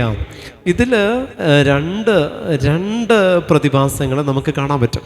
2 പ്രതിഭാസങ്ങൾ കാണാൻ പറ്റും. അമ്മ മകൻ ബന്ധത്തെ. പ്രിയമുള്ള ദൈവജനമേ, ഇതാ യോഹന്നാനെ ചൂണ്ടിക്കാണിച്ചുകൊണ്ട് പറഞ്ഞതാരാ? യോഹന്നാനെ ചൂണ്ടിക്കാണിച്ചുകൊണ്ട് പറഞ്ഞത് ക്രിസ്തുവാ. ഇതാ നിന്റെ യോഹന്നാനെ ചൂണ്ടിക്കാണിച്ചുകൊണ്ട് പറഞ്ഞതെന്താ? ഇതാ നിന്റെ മകൻ. യോഹന്നാനെ ചൂണ്ടിക്കാണിച്ചു, അമ്മയെ ചൂണ്ടിക്കാണിച്ചത് എങ്ങനെയാ? കൈ രണ്ടും ക്രൂസിൽ ആണി തറച്ച് കിടക്കെ കർത്താവിൻ്റെ പീഡാസഹനത്തിൻ്റെ പാരമ്യത്തിൻ്റെ അവസാനം 3 മണിക്കൂറിൻ്റെ അവസാനത്തെ നിമിഷങ്ങളിൽ നിൽക്കെ കർത്താവായ യേശു ക്രിസ്തു സംസാരിക്കാൻ പോലും പറ്റാത്ത അവസ്ഥയിൽ ക്രിസ്തു നിൽക്കെ ആ സഹനത്തിൻ്റെ പാരമ്യത്തിൽ അവൻ യോഹന്നാനെ നോക്കിക്കൊണ്ട് മറിയത്തെ നോക്കിക്കൊണ്ട് യോഹന്നാനോടും ഉരുവിട്ടതിൽ 2 തരത്തിലുള്ള 2 കാഴ്ചപ്പാടുകളെ 2 വീക്ഷണങ്ങളെ ദൈവം എടുത്തു കാണിക്കുക. പുത്രനായ ക്രിസ്തു വഴി സ്വർഗം, നമുക്ക് കാണിച്ചു തരുന്ന ഒരു വീക്ഷണത്തെ നമുക്ക് കാണാൻ പറ്റും. പ്രിയമുള്ള ദൈവജനമേ, അതിലൊന്ന് ഇതാ നിൻ്റെ അമ്മ എന്ന് പറഞ്ഞത് പരിശുദ്ധ മറിയം തന്നെ കുറിച്ചാണ്. 2, ഇതാ നിൻ്റെ മകൻ എന്ന് പുത്രൻ അമ്മയെ നോക്കി പറയുമ്പോൾ പ്രിയപ്പെട്ട ദൈവജനമേ, അവനെ തന്നെ അമ്മയ്ക്ക് കാഴ്ചവെച്ചു. അതായത് ആ കുരിശിൽ കിടക്കുകയല്ല, അവൻ അമ്മയുടെ ഉദരത്തിൽ ക്രിസ്തു ജാതനാകുമ്പോൾ ക്രിസ്തു പരിശുദ്ധ മറിയത്തോട് പറഞ്ഞതും, പ്രിയപ്പെട്ട ദൈവജനമേ, അമ്മയുടെ ഉദരത്തിൽ ക്രിസ്തു ജാതനാകുമ്പോൾ പരിശുദ്ധ മറിയം ക്രിസ്തുവിനോട് പറഞ്ഞതുമായിട്ടുള്ള 2 കാര്യങ്ങളായിട്ട് നമ്മൾ ഇതിനൊന്ന് സ്വീകരിക്കണം. അതായത് ക്രിസ്തുവിനെ കൺസീവ് ചെയ്യുമ്പോൾ ക്രിസ്തുവിന് അമ്മയോട് പറയാം ഇതേ വേർഡ് തന്നെ, ഇതാ നിൻ്റെ മകൻ. ഇതേ വേർഡ് തന്നെ പരിശുദ്ധ അമ്മ ഉദരത്തിലായിരിക്കുന്ന ക്രിസ്തുവിനോട് പറയുന്നതായിട്ട് നിങ്ങളൊന്ന് കണ്ടേ പ്രിയപ്പെട്ടവരെ, നിങ്ങളൊന്നത് അമ്മ ഉദരത്തിൽ ക്രിസ്തുവിനെ വഹിച്ച് നിൽക്കുന്നത് നിങ്ങളൊന്ന് കാണുമ്പോൾ അവിടെ അമ്മ സംസാരിച്ചത് ഏതാ, അമ്മ സംസാരിച്ച ഭാഷ ഏതാ?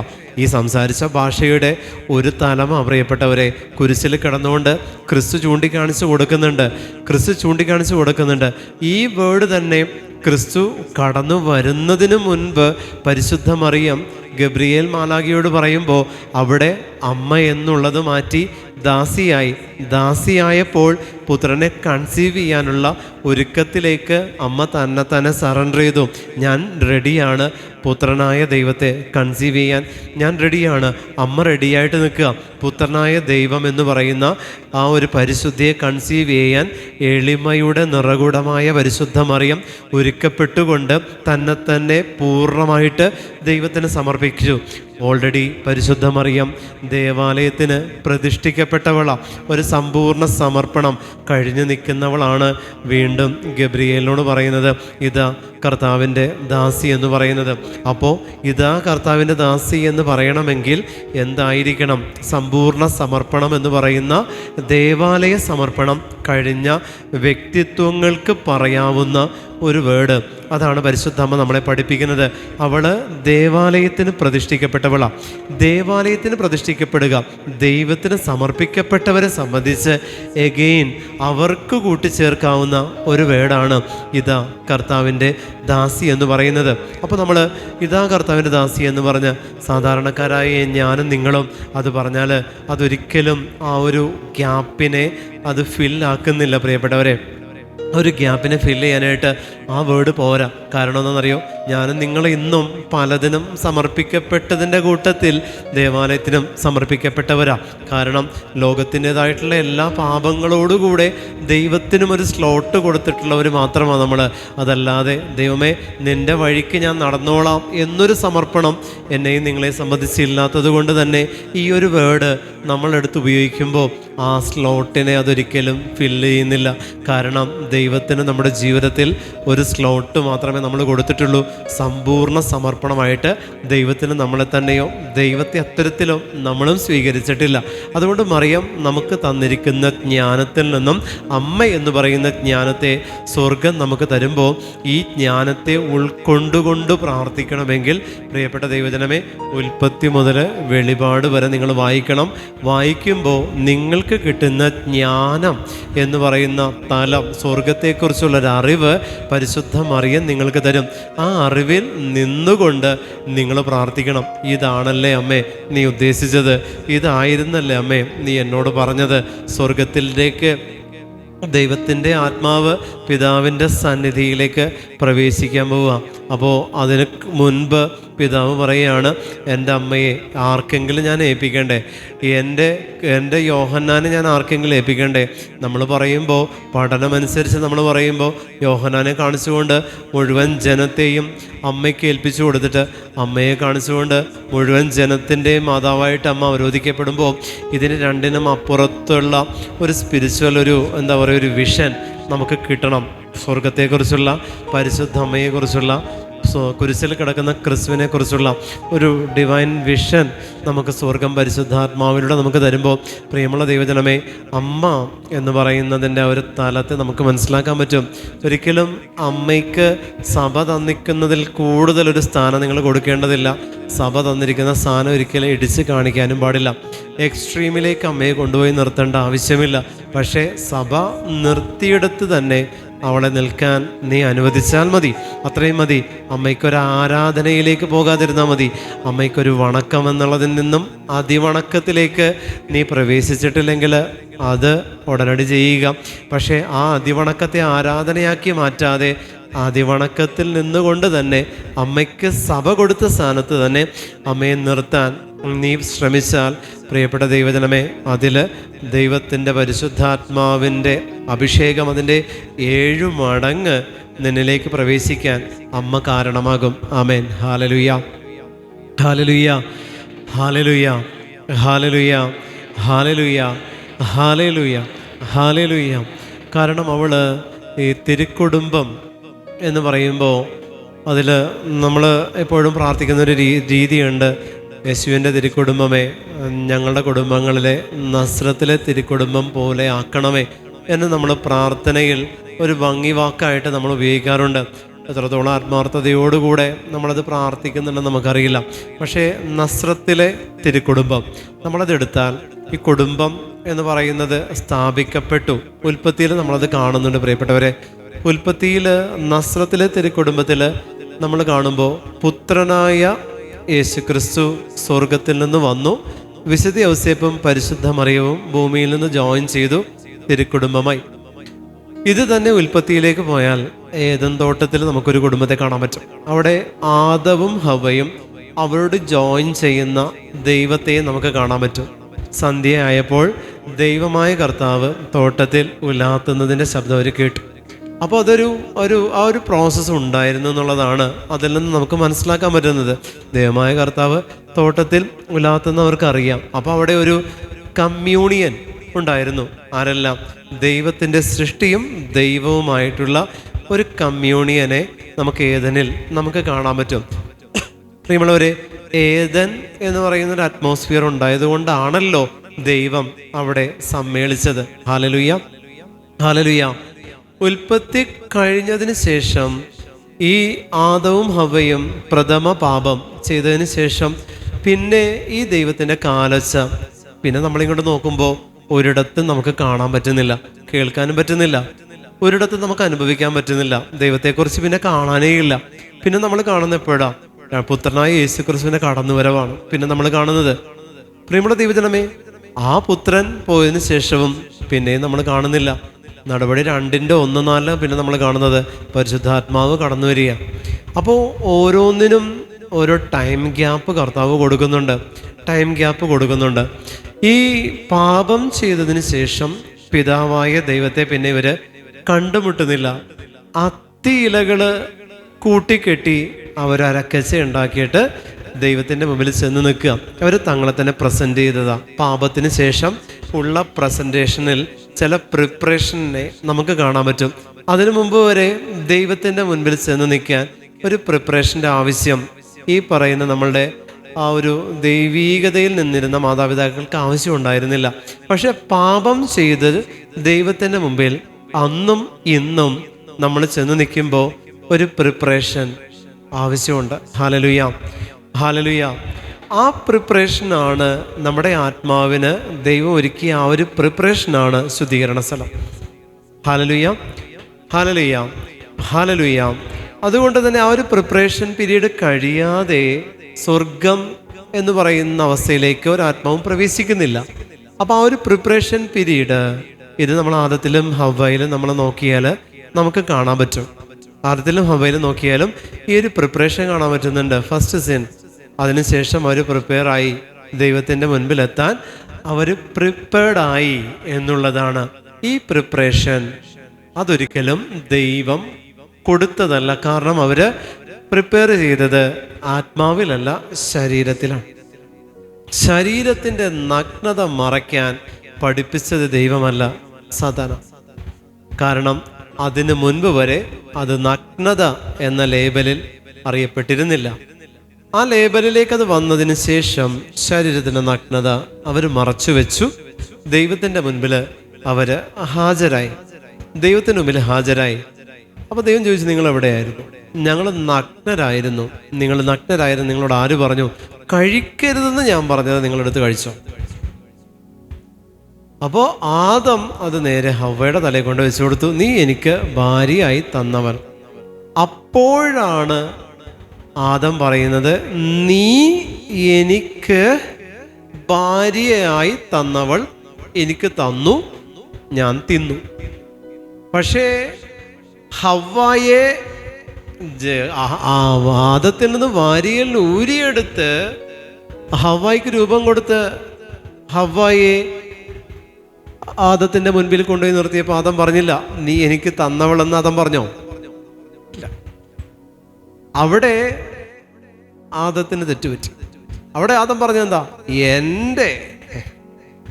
എൻ്റെ അസ്ഥിയിൽ നിന്നുള്ള അസ്ഥിയും മാംസത്തിൽ നിന്നുള്ള മാംസം.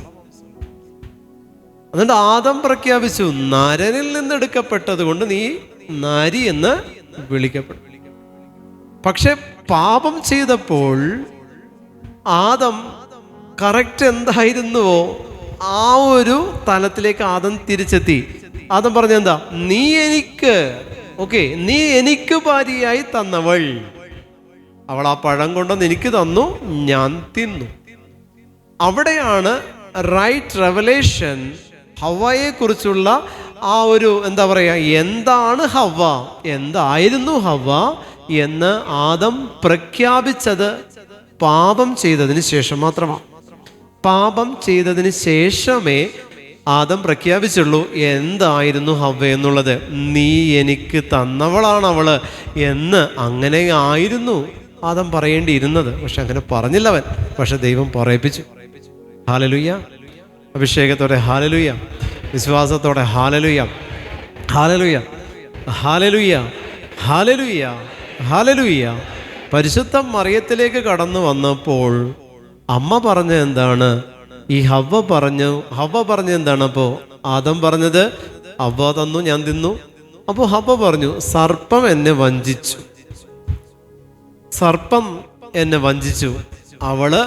അവളുടെ നിരപരാധിത്വം മറ്റാരുടെയും തലയിൽ വെച്ചു കൊടുക്കാൻ വേറെ ഒന്നുമില്ലാത്തത് കൊണ്ട് സർപ്പത്തിൻ്റെ തലയിൽ കൊണ്ട് വെച്ചു കൊടുത്തിട്ട് പറഞ്ഞു, സർപ്പം എന്നെ വഞ്ചിച്ചു, ഞാനത് കഴിച്ചു.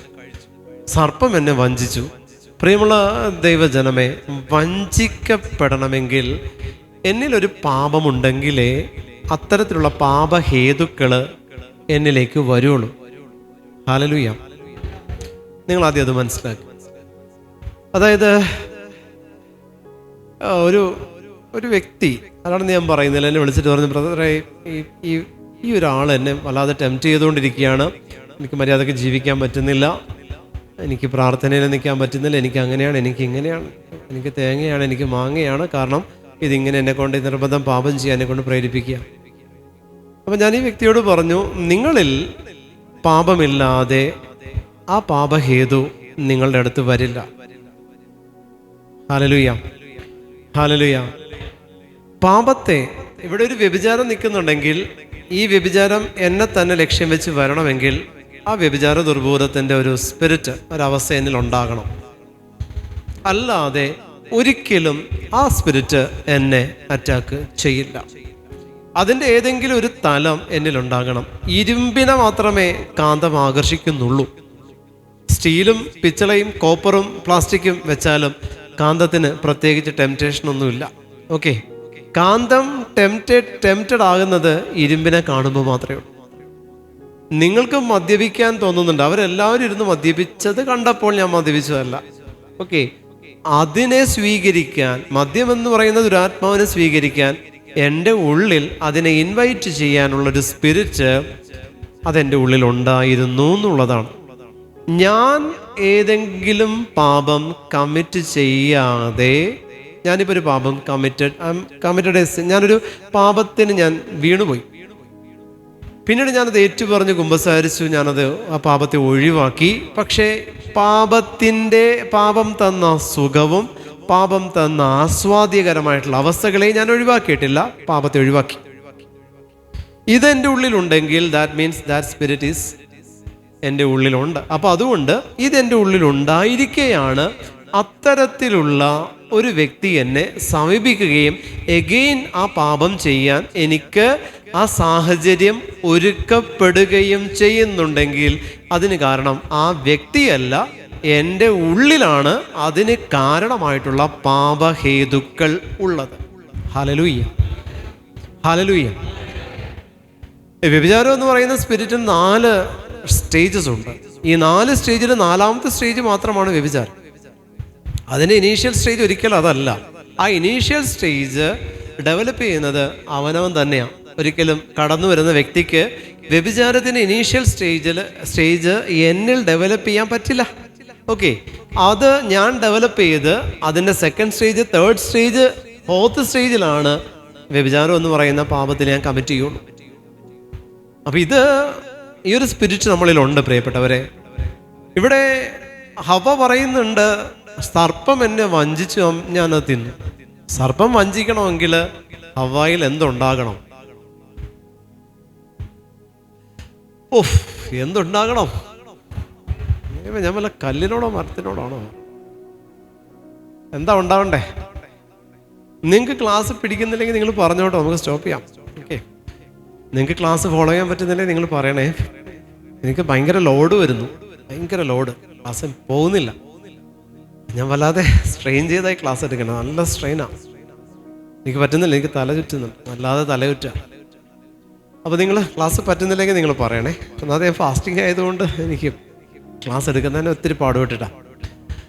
അപ്പോൾ ഈ ഒരു എന്താ ഇതിൽ ഹവ പറഞ്ഞു, സർപ്പം എന്നെ വഞ്ചിച്ചു, ഞാൻ പഴം കഴിച്ചു. സർപ്പം വഞ്ചിച്ചപ്പോഴാണ്, സർപ്പത്തോട് ഹവ പറഞ്ഞ നുണയാണ് അതിന് കാരണം. ഹവ പറഞ്ഞു, സർപ്പം ചോദിച്ചു, ഈ പഴം തിന്നരുതെന്ന് പറഞ്ഞിട്ടുണ്ടോ? ഹവ പറഞ്ഞു, ഈ പഴം തൊടാൻ പോലും പാടില്ലെന്ന് ഹവ പറഞ്ഞു. അങ്ങനെ ദൈവം പറഞ്ഞിട്ടില്ല. ദൈവം പറഞ്ഞെന്താ, ഈ പഴം കഴിക്കരുത്, കഴിക്കുന്ന ദിവസം നീ മരിക്കും, അത്രയേ ഉള്ളൂ. പക്ഷേ ഹവ പറഞ്ഞപ്പോൾ, സർപ്പത്തോട് പറഞ്ഞപ്പോൾ, അത് ദൈവം അത് പറഞ്ഞത് ഹവയോടല്ല, ആദത്തോടാ പറഞ്ഞത്. ഈ പഴം കഴിക്കരുത്, ഇന്ന ദിവസം നീ മരിക്കുമെന്ന് പറഞ്ഞത് ആദത്തോടാ. ഹവ ആ സമയത്ത് ഇല്ല, ഭൂമിയിലേ ഇല്ല. ആ മുതല് സർപ്പത്തോട് പറഞ്ഞപ്പോൾ വന്ന് പറയാ, ഇത് തൊടുക പോലുമോ അരുത് എന്ന് ദൈവം പറഞ്ഞിട്ടുണ്ടെന്ന് പറഞ്ഞു. ദൈവം അങ്ങനെ പറഞ്ഞിട്ടില്ല, പാവം ദൈവം. ഇപ്പൊ ഇത് പറയുമ്പോ അപ്പോ അതിനെ ജനറേറ്റ് ചെയ്ത് എടുത്തതാരാ? അപ്നെ ആപ്സേ ഹവ സ്വയം അതിനെ ജനറേറ്റ് ചെയ്തെടുത്തു. പാപഹേതുവിനെ ജനറേറ്റ് ചെയ്തെടുത്ത സ്പിരിറ്റ് ഹവയിലുണ്ടായിരുന്നു. ആ സ്പിരിറ്റ് ഹവയിൽ ഉണ്ടാകാൻ കാരണം എന്താ? ഉൽപ്പത്തി 1:2 പറയുന്നത് എന്താ? ആഴത്തിന് മുകളിൽ അന്ധകാരം വ്യാപിച്ചിരുന്നു. അതായത് ദൈവം സൃഷ്ടിച്ചിട്ടില്ല, എന്നാൽ ഉണ്ടായിരുന്നു എന്ന് പറയുന്നതാണ് അന്ധകാരം ഉണ്ടായിരുന്നു. ആഴത്തിന് മുകളിൽ അന്ധകാരം ഉണ്ടായിരുന്നു. പക്ഷെ ദൈവം മനുഷ്യനെ സൃഷ്ടിച്ചപ്പോൾ ഈ ആഴത്തിന് മുകളിലുള്ള അന്ധകാരവുമായിട്ട് ഒരു കണക്ടിവിറ്റിയും കൊടുത്തില്ല. പകരം അവർക്ക് ഏദൻ തോട്ടം കൊടുത്തിട്ട് അവിടെ ആക്കി എന്ന് പറഞ്ഞിടത്ത് നിന്ന് സർപ്പം ആയിരുന്ന അവസ്ഥകളിൽ അവൻ്റെ വിളി കേൾക്കാൻ ഹവ്വ ചെന്ന് നിന്നപ്പോൾ ആ അന്ധകാരത്തിൻ്റെ സ്വാധീനം അതിലേക്ക് കടന്നു വരുന്നുണ്ട് പ്രിയപ്പെട്ടവരെ. അപ്പം നമ്മൾ ചിന്തിക്കണം, ദൈവം ഉണ്ടെങ്കിൽ അവിടെ പിശാചുണ്ട്. ഒരവസ്ഥ മാത്രമായിട്ടല്ല, ദൈവം ഉണ്ടോ അവിടെ പിശാചുണ്ട്, ഉറപ്പാണ്. ദൈവം ഉണ്ടെങ്കിൽ അവിടെ പിശാചുണ്ട്. ഒരു മാറ്റവും ഇല്ല. അത് നമ്മൾ എത്രത്തോളം ഒരു മുറി, നിങ്ങളുടെ മുറിയിൽ നിങ്ങൾ ഒരു പാപത്തിലാണ്, നിങ്ങൾ സ്ഥിരം ചെയ്യുന്നൊരു പാപം, പതിവായിട്ട് കുമ്പസാരത്തിൽ ഏറ്റു പറയുന്ന ഫിസിക്കൽ സിൻ നിങ്ങളിലുണ്ടെങ്കിൽ അത് നിങ്ങൾ എല്ലാ കുമ്പസാരത്തിൽ ഏറ്റു പറയുകയും ചെയ്യും, പാപമോചനം വാങ്ങിക്കും, വീണ്ടും ആ പാപം ചെയ്യും, വീണ്ടും ഒക്കെ പാപമോചനം വാങ്ങിക്കും. പക്ഷേ ആ പാപത്തിൻ്റെ സ്പിരിറ്റ് നിങ്ങളുടെ മുറിക്കുള്ളിൽ ഉണ്ടെന്നുള്ളത് നിങ്ങൾക്ക് ഉറപ്പിക്കാം. ആ സ്പിരിറ്റ് നിങ്ങളുടെ മുറിയിലുണ്ട്. അങ്ങനെയാണെങ്കിൽ ആ മുറി എന്ന് പറഞ്ഞത് അതൊരു പൂജാമുറിയായിട്ട് മാറ്റപ്പെട്ടു. എങ്ങനെ? ആ സ്പിരിറ്റിനെ നീ പൂജിക്കേണ്ടത് അതിനകത്ത്, ആ രൂപിയെ അതിനകത്ത് നീ പൂജിക്കുന്നതുകൊണ്ട് ആ മുറിക്കുള്ളിൽ കയറുമ്പോഴെല്ലാം നീ ആ അരൂപിയാൽ ടെംപ്റ്റഡ് ആക്കപ്പെട്ടുകൊണ്ടിരിക്കും.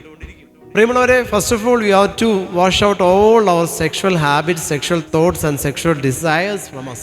നമ്മളിൽ നിന്ന് തന്നെ എല്ലാ തരത്തിലുള്ള തിന്മയുടെ, പാപത്തിൻ്റെ സകല രൂപികളെയും പുറത്താക്കണം. മറ്റാരിൽ നിന്ന് നിങ്ങൾ ഓടി മറയണ്ട. നിങ്ങളെ മദ്യപിപ്പിക്കുന്നവരുണ്ടാകും, നിങ്ങളെ കൊണ്ട് കൊലപാതകം ചെയ്യിപ്പിക്കുന്നവരും ചുറ്റുപാടുണ്ടാകും, നിങ്ങൾക്ക് ഡ്രഗ്സ് തരുന്നവർ ചുറ്റുപാടും ഉണ്ടാകും. പക്ഷേ വേണോ വേണ്ടയോ എന്ന് തീരുമാനിക്കാനുള്ള, ഡിസിഷൻ എടുക്കാനുള്ള അതോറിറ്റി ദാറ്റ്സ് ഇൻബിൽറ്റഡ് വിത്ത് യു. അത് നിങ്ങളിൽ തന്നെയാണുള്ളത്. അത് ദൈവം അനാദി മുതൽ നിങ്ങൾക്ക് തന്നിരിക്കുന്നതാണ്.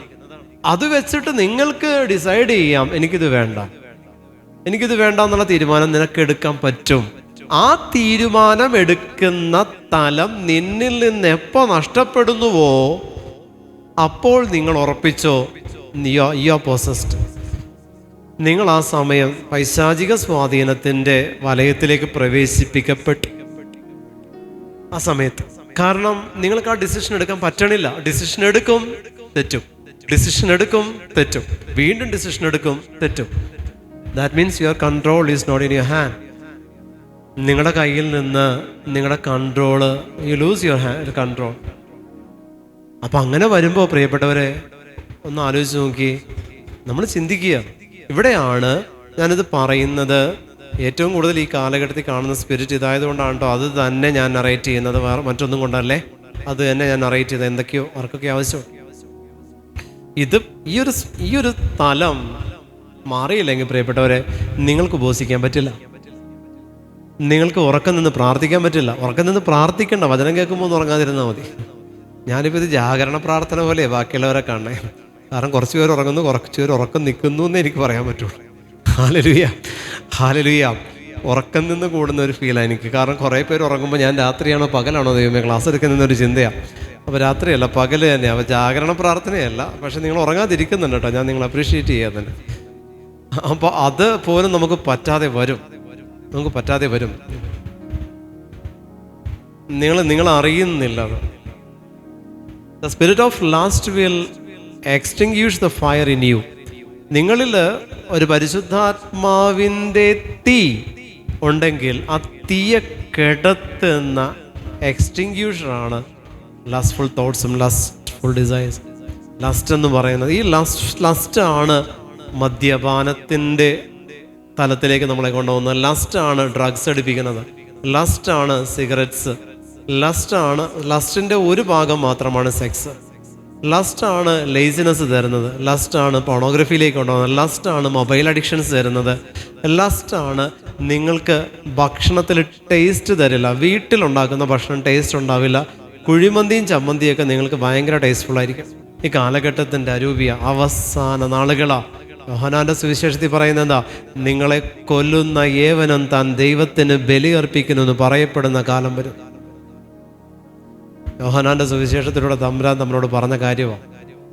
ഹല്ലേലൂയ. ഏക്കാതിരിക്കാൻ നമ്മൾ ചെയ്യേണ്ടതാണ് 10 കൽപ്പനകൾ പാലിക്കുക. നമ്മൾ പ്രൊട്ടക്ഷൻ പ്രയർ എന്ന് പറയുന്നൊരു പ്രയറും സഭയിലില്ല. വിശുദ്ധ മിഖായേലിന്റെ പ്രയർ ഉൾപ്പെടെ സഭയ്ക്ക് വേണ്ടിയിട്ടുള്ളതാണ്.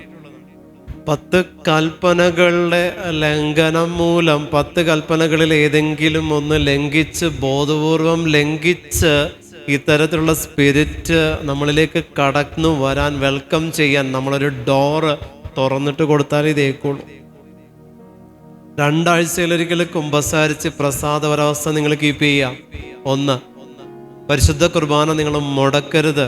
2, കുടുംബ പ്രാർത്ഥന മുടക്കരുത്. 3, 4 ജപമാല, സന്തോഷം, ദുഃഖം, പ്രകാശം, മഹിമ, 4 മിസ്റ്ററീസ് നിങ്ങൾ കംപ്ലീറ്റ് ചെയ്യണം എല്ലാ ദിവസവും. പേഴ്സണലി എൻ്റെ ഇന്നത്തത് കഴിഞ്ഞു, അതിനപ്പുറവും കഴിഞ്ഞു. 4 കൊന്ത നിങ്ങൾ ചൊല്ലിയിട്ടുണ്ടാകണം. ഇത്രയും മതി. അരമണിക്കൂർ ബൈബിൾ വായിക്കാം. ബൈബിൾ വായിക്കാത്ത ഒറ്റ ദിവസം പോലും ഉണ്ടാകരുത്. വചനത്തിൽ വിടുതലുണ്ട്, ജപമാലയിൽ വിശുദ്ധിയുണ്ട്. രണ്ടും അങ്ങോട്ടും. വചനത്തിൽ വിശുദ്ധി ഇല്ല എന്നല്ല, ജപമാലയിൽ വിടുതലില്ല എന്നല്ല. പക്ഷേ ബേസിക്കലി വചനം വായിക്കുന്നിടത്ത് വിടുതലുണ്ട്. സാത്താൻ പേടിയാ വചനത്തെ. ജപമാല അവൻ വെറുപ്പാ. സത്താൻ എന്ന് പറയുന്നത് അഴുക്കാണ്. പരിശുദ്ധമായത് അവന് പറ്റത്തില്ല. പരിശുദ്ധമായതിലേക്ക് അവന് വരാൻ പറ്റില്ല. ജപമാല എന്ന് പറയുന്ന പരിശുദ്ധമായതുകൊണ്ട് ഞാൻ വീണ്ടും പറയുന്നു, വെഞ്ചരിച്ച ജപമാല സൂക്ഷിച്ചു വെച്ചിട്ട് ഒരു കാര്യമില്ല. ചൊല്ലുന്ന ജപമാല, വെഞ്ചരിച്ചിട്ട് ചൊല്ലിക്കൊണ്ടിരിക്കുന്ന ജപമാല, കൂടെ കൂടെ വെഞ്ചരിക്കുന്ന ജപമാല സാത്താന് പേടിയാണ്. ഞാൻ എൻ്റെ കൊന്ത ഒരാഴ്ചയിൽ ഒരിക്കലെങ്കിലും ഞാൻ വെഞ്ചരിക്കും. ഒരാഴ്ചയിൽ ഒരിക്കലെങ്കിലും അത് വെഞ്ചരിക്കാതിരിക്കത്തില്ല. ജപമാല മറ്റൊരിടത്തും പ്ലേസ് ചെയ്യരുത്. ബൈബിളിന് മുകളിൽ മറ്റൊന്നും പ്ലേസ് ചെയ്യരുത്. ജപമാല വയ്ക്കുന്ന അല്ലാതെ കണ്ണടയോ ഫോണോ ബുക്കോ വയ്ക്കരുത്. ബൈബിളിന് മുകളിൽ വെച്ച് എഴുതാനും പാടില്ല. It's not an letter pad, it's not a study board. അതിൻ്റെ മുകളിലല്ല. അത് വിശുദ്ധ ഗ്രന്ഥം ഈശോയാണ്. അപ്പം അതുകൊണ്ട് പ്രിയപ്പെട്ടവരെ, നമ്മൾ അത്തരത്തിലും നമ്മൾ ശ്രദ്ധിക്കുന്നിടത്ത്, നമ്മൾ അത്തരത്തിൽ അതിനൊരു വാല്യൂ കൊടുക്കുന്നിടത്ത് നമ്മളിലേക്ക് ഇത്തരത്തിലുള്ള അസ്വസ്ഥതകൾ കടന്നു വരില്ല. ഇത്തരത്തിലുള്ള അസ്വസ്ഥതകൾ കടന്നു വരത്തില്ല. അതുകൊണ്ട് നിങ്ങൾ ശ്രദ്ധിക്കണം. നമ്മുടെ മക്കള് ഈ ഇതിലൊന്നിലേക്ക് മാത്രം ആകർഷിക്കപ്പെടുന്നുണ്ടെങ്കിൽ, ഈ ഒരു ഫുഡ് ഹാബിറ്റിലേക്ക് നമ്മുടെ മക്കൾ ആകർഷിക്കപ്പെടുന്നുണ്ടെങ്കിൽ അത് സ്പിരിറ്റ് ലസ്റ്റാണ്. അതിൽ നിന്ന് അവരെ പുറത്ത് കൊണ്ടുവരാൻ മാതാപിതാക്കളെ നിങ്ങൾ ഉണർന്നിരുന്നു പ്രാർത്ഥിക്കണം.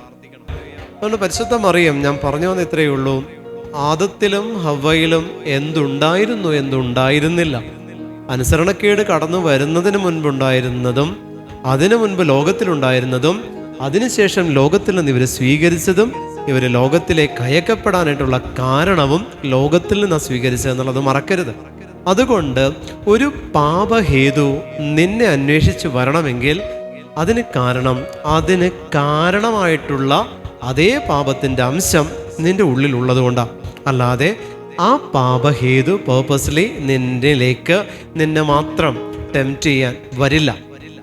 ഓക്കെ, അപ്പോൾ അത് വരുമ്പോൾ പ്രിയപ്പെട്ടവരെ, നീ ചിന്തിക്കണം, എന്നിൽ എവിടെയാണ് പ്രശ്നം? ആ വ്യക്തി എന്തിനാ എന്നെ ഫോക്കസ് ചെയ്യുന്നതെന്ന് ചിന്തിക്കേണ്ട. അത് വിട്ടേക്ക്, അത് ദൈവം നോക്കിക്കോളും, നിങ്ങൾ നോക്കണ്ട. പക്ഷേ അവൻ ഈ ഒരു ഉദ്ദേശത്തോടു കൂടെ എന്നെ കാണാൻ വരണമെങ്കിൽ അതിന് തക്കതായിട്ടുള്ള ഏതോ ഒരു അരൂപി, അവനിൽ പ്രവർത്തിക്കുന്ന ആ അരൂപിയെ എന്നിൽ സ്വാധീനിക്കുന്നൊരു അരൂപി എൻ്റെ ഉള്ളിൽ ഉണ്ടാകണമല്ലോ എന്ന് ചിന്തിക്കുക. അപ്പോൾ നമുക്ക് മനസ്സിലാവും അവനല്ല പ്രശ്നം, ഞാനാണ് പ്രശ്നം എന്നുള്ളത് മനസ്സിലാവും. അപ്പോൾ നിങ്ങൾ ചേഞ്ച് ചെയ്യുക നിങ്ങളെ തന്നെ. അതിന് നമ്മളെ സഹായിക്കുന്നവളാണ് പരിശുദ്ധ കന്യക മറിയം. ആമേൻ, ഹല്ലേലൂയ. അഭിഷേകത്തോടെ ഹല്ലേലൂയ, ഹല്ലേലൂയ. അപ്പോൾ ഈ ടോപ്പിക്ക് ഇവിടെ തീരുകയാണ്. ഇനിയിപ്പോൾ നിങ്ങൾക്ക് ചെറിയൊരു ബ്രേക്കാണ്. ബ്രേക്കിന് ശേഷം പരിശുദ്ധ കുർബാന 5:30 5:30 പരിശുദ്ധ കുർബാനയാണ്.